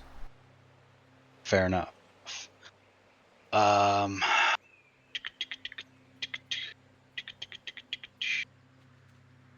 Let's see. We're gonna do some navigating bullshit. So Snaffle is gonna drop 2 lines of rope in the water. and is going to go off of the feel of the resistance to kind of help guide. Because fun fact, you kind of can do that if you're going slow enough, which I'm assuming we're not going very fast in the dark. No. You mean you don't want to speed in the dark in a place called Shipgrave Reef? Correct. So it's not all ahead full. It's, hey, let's feel this out and go slowly. And I would like to roll athletics for that, since I'm kind of going off of the vibrations and feel of the rope and holding onto him. Damn, this might be the second time I say no. You're very, very hanging on a... Your entire description is perception. Not athletics. Fair enough. All right, perception it is. Let's use the strange memories and see if we can even get remotely close. Actually, it wouldn't even... There's no way, would it? Oh, you can. I did not lower the difficulty to the 17. I lowered it a little bit more. Because Alright. the 18 literally almost TPK'd us. Strange memories is a d6. Right. Nope. Oh. You brought it up to a 12, which is still a failure, but a more campaign on brand failure. Correct. Okay. Which brings us to Gizmo. So you watch as Snaffle's attempting to do the rope thing. Doesn't have quite enough experience at sea or by boat navigation to pull it off. But he's leading you the best he can. You don't know that he's failing though. He's leading you, and it's up to you now to see if he's leading you incorrectly or not. So how are you contributing to this navigation by darkness? Well, I have no lights to go off of. Could Gizmo using... Because Gizmo is surprisingly smart despite his output, despite how he acts sometimes. Mm-hmm. Let's see. If only I had that feat.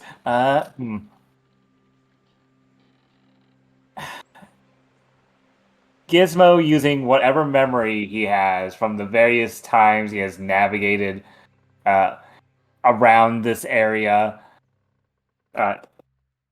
Whenever they had left or come into this place, whether it be with the big ship or the smaller ship, he wants to try and feed off of that memory to use for, like, using his navigation tools to help him out based purely off of his memory.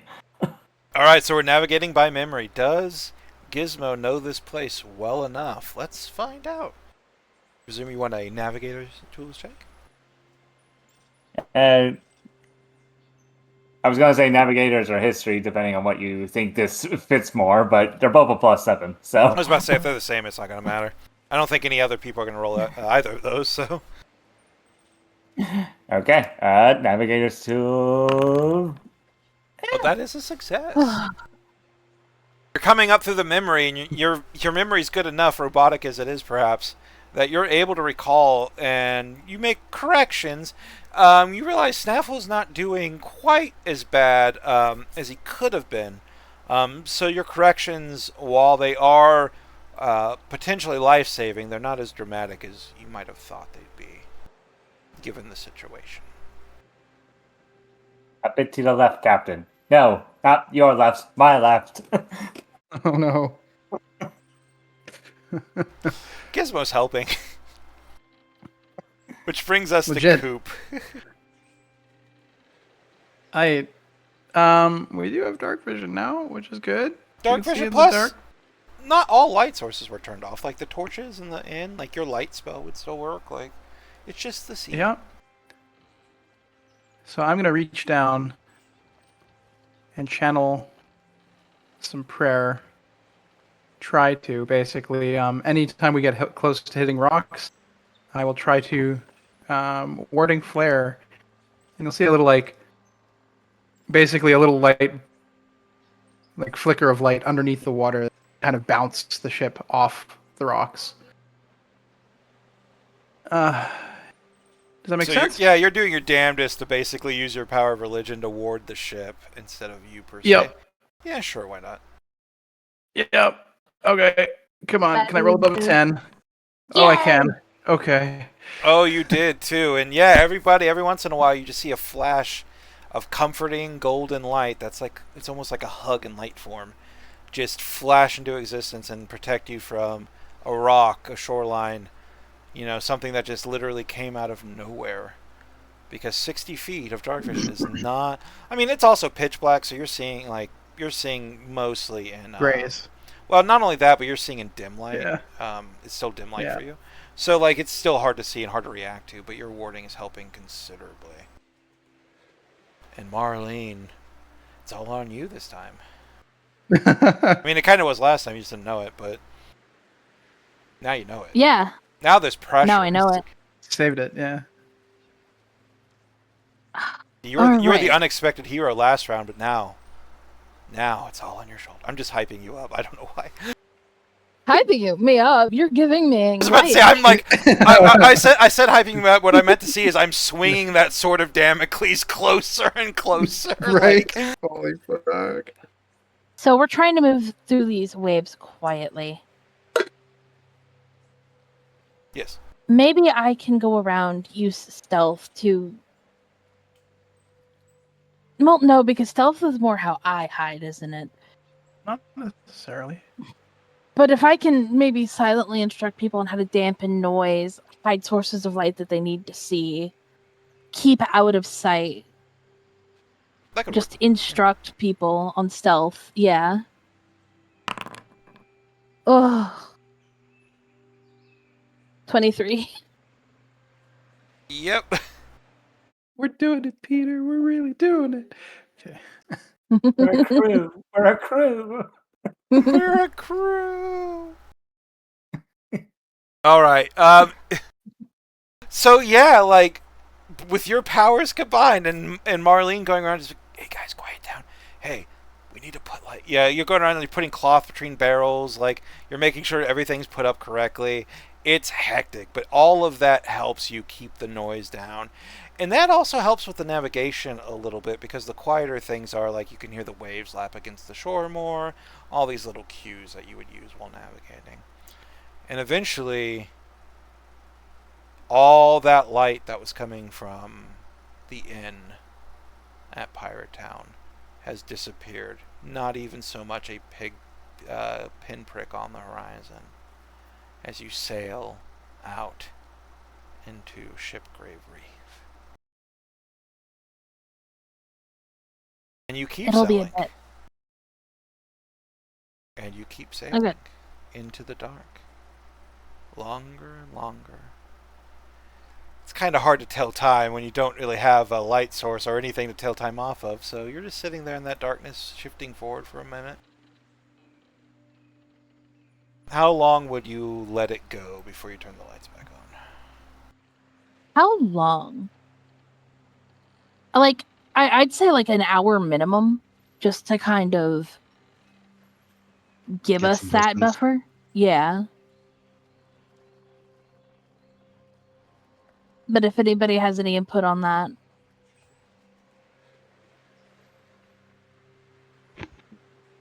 No, I think Until, that's until we solid. don't hear the rock beating around, flying Yeah, above it. I was about to say, do we hear the wings beating? Every once still? in a while, in the distance and sometimes close, you'll hear wings. But it's after a little while, like, you'll stop hearing them. Either they're flying higher to get a better vantage point, or they've given up until the sea lights again. I'd say from the time, I'd say an hour and a half actually, from the time we stop hearing the wings, would be a good bet. Before Yeah. Marlene feels safe enough to turn the lights back on. After a while, Naeem will approach Snaffle. Hey, Captain, I have an idea. I think we should just go ahead and lower the sails and try to harness what little wind there is. Yeah, they shouldn't make too much noise. Besides, I think we're far enough away to go under sail. All right, let's give it a shot. Also, I don't know why, but the seas seem a little calmer right now. I think it'd be a good time to just make as much speed as we can before whatever's causing this stops. I agree. Okay. And with that, Nain just goes around and starts whispering orders. People start climbing riggers. The rigging. The riggers climb the rigging. They undo the sails, and yeah, like it's a process. I don't know how long it takes, because I am not knowledgeable in seamanship. So we'll say just. I don't know. Does anybody have a guess? 15 minutes, For a ship 20 that, minutes. I would say for a ship that size, to change the rigging, lower the sails, Yeah. and retie up would take about 15 minutes. Really? Okay, that sounds about right. Like I was gonna say like 15:25. So yeah, 15 minutes later, like I said, they all pretty much everything's ready to go, and you're under sail. And the sailing is pretty easy. The seas aren't choppy. Like this is Shipgrave Reef. The waters are usually pretty bad here. But the waters are actually pretty smooth now. And yeah, you keep sailing. And then an hour and a half later passes. Kalain is still quietly in the shell, pouting, occasionally bemoaning, like, "Oh, I better not speak too loud. I might get yelled." And, just kind of being a mopey little cat. And grumbling. Oh, Kalain. Definitely making it known that you owe him. Of course, of course. And then an hour and a half passes. And I blink the ocean back into light.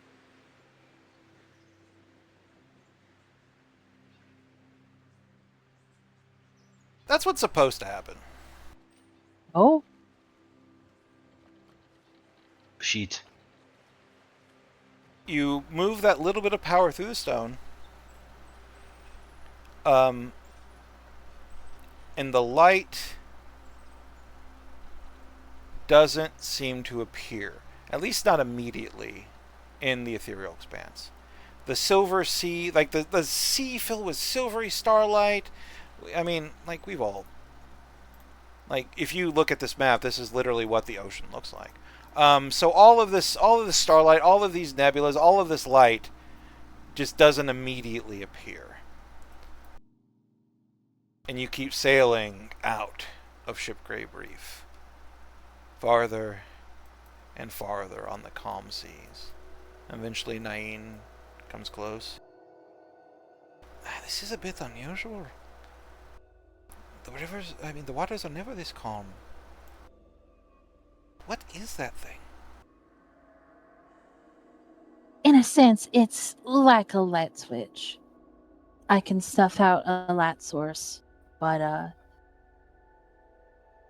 usually I think I should be able to turn it back on. She looks at the water. Maybe the water just takes a little bit of time to turn back on.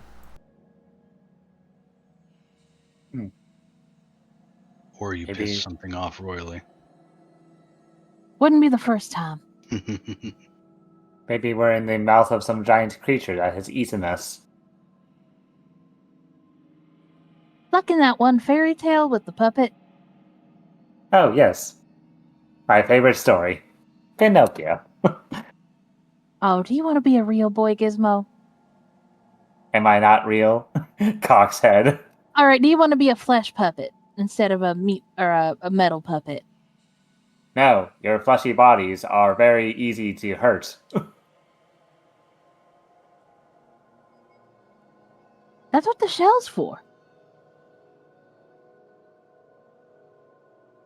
True. But you make a good point, I guess. She's just watching the waters anxiously. Plus, with skin and bone, I would age rapidly. Like this, I can live forever and help as many people forever. And that's also a good point, actually. 1.5 hour drags into what has to be 2. 2 into 3. 3 into 4. I'm starting to think I fucked up royally. Maybe you sacrificed it to whatever being you got this power from?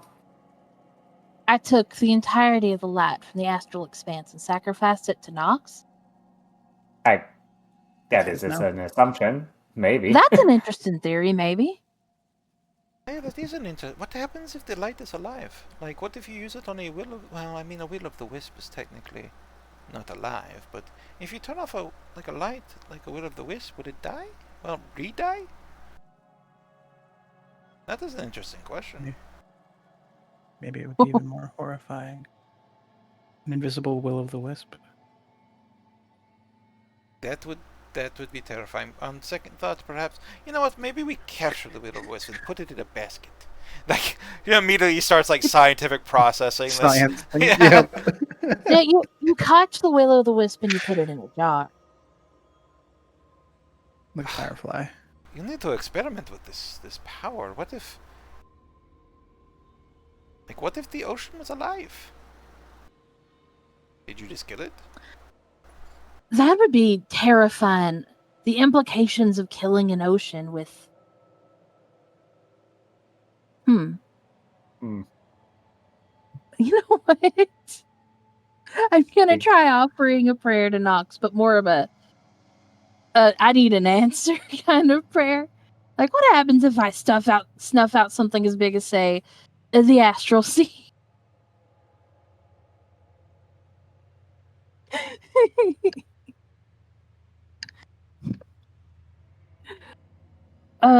Make a religion check. We're gonna see. 22. Oh my god, What? she's really good at prayer. For, like, having no proficiencies? This is like a moment of like, Nox, we gotta talk, but like... What the fuck have you given me, bro? Yeah. I just, I have a question. That little light switch you gave me, is it supposed to, if I say snuff out the light of the astral expanse, what happens? You feel this presence, like a veil settling over your mind as Nox brushes up against your consciousness. Ah, you just escaped and you're already messaging me. I like this. Now this question, what happens if you turned off? What did you turn off? I turned off the astral sea and it's not coming back on. Well, what caused the light in this astral sea? Is it like a life form? Is it the sea itself? See, that's the thing, is I don't know. I don't think any of us knows. It will come back with time. And the only thing I can warn you about is be careful when using it around creatures composed of light. Because you may destroy them, if that is your... well, if that is not your intention. Did you want to destroy the sea? Nah, we were just trying to escape a giant fucking bird. Would it bother you if you did kill the sea? I'd be more morbidly intrigued. Maybe a little panicked, but I guess that all depends on what happens if you destroy the astral sea or kill it. I'm intrigued also. I did not realize I put so much of my power into that little trinket. Not enough to kill an ocean. Maybe you're finding interesting ways to use my gifts, Marlene.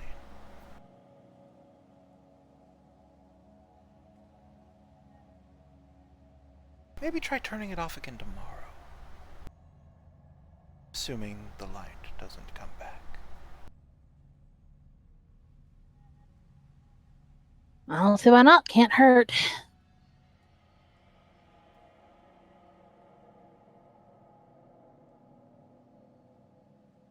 And with that, the now Oh, completely waveless, completely currentless ocean. You guys, like, this is a ship that has oars, so you guys are oaring your way out.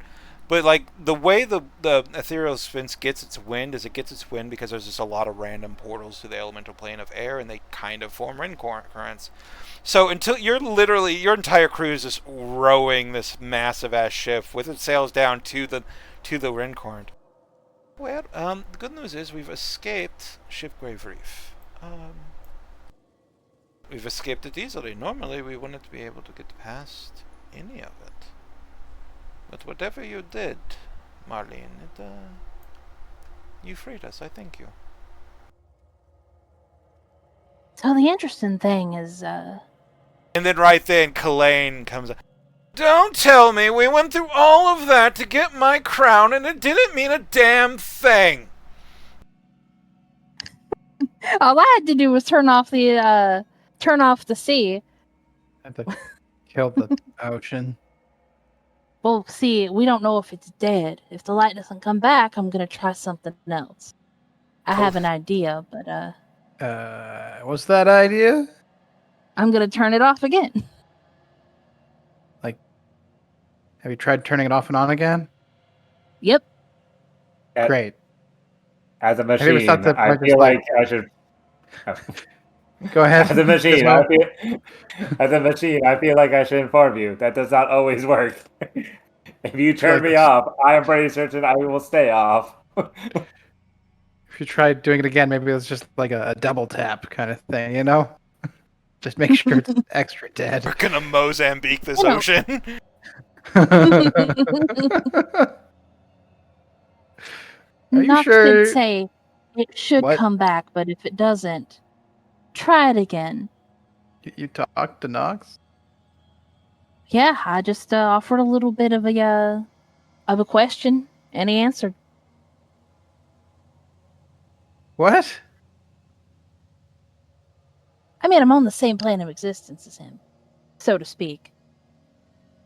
In a way, kinda, Mom- sorta. Mama doesn't answer my questions right now.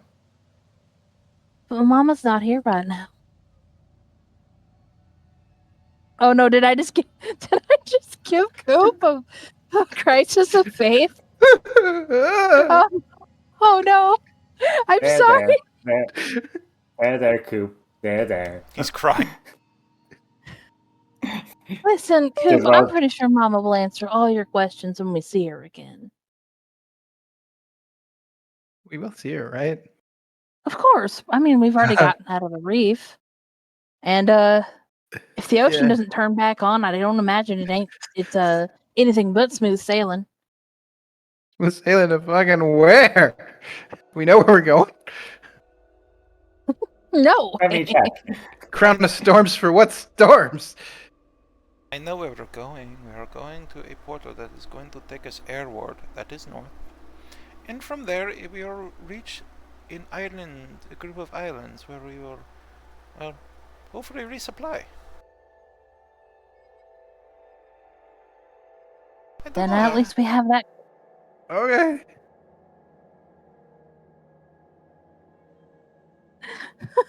God, I think I fucked up.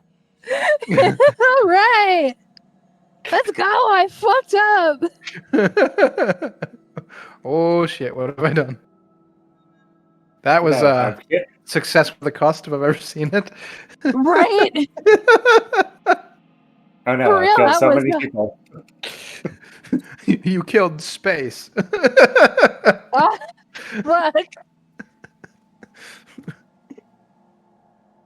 This is fine. You saved the This is totally- family, but at the cost of space. And so it is, in complete darkness, our heroes Oh, get rowed out into the dead dark oceans of the ethereal expanse, where they eventually find a wind current where they turn into, and Nain sails you away into the night. The double-sided night. The complete and pitch total darkness of what used to be the ethereal expanse. And that's where we'll end our session. Some content of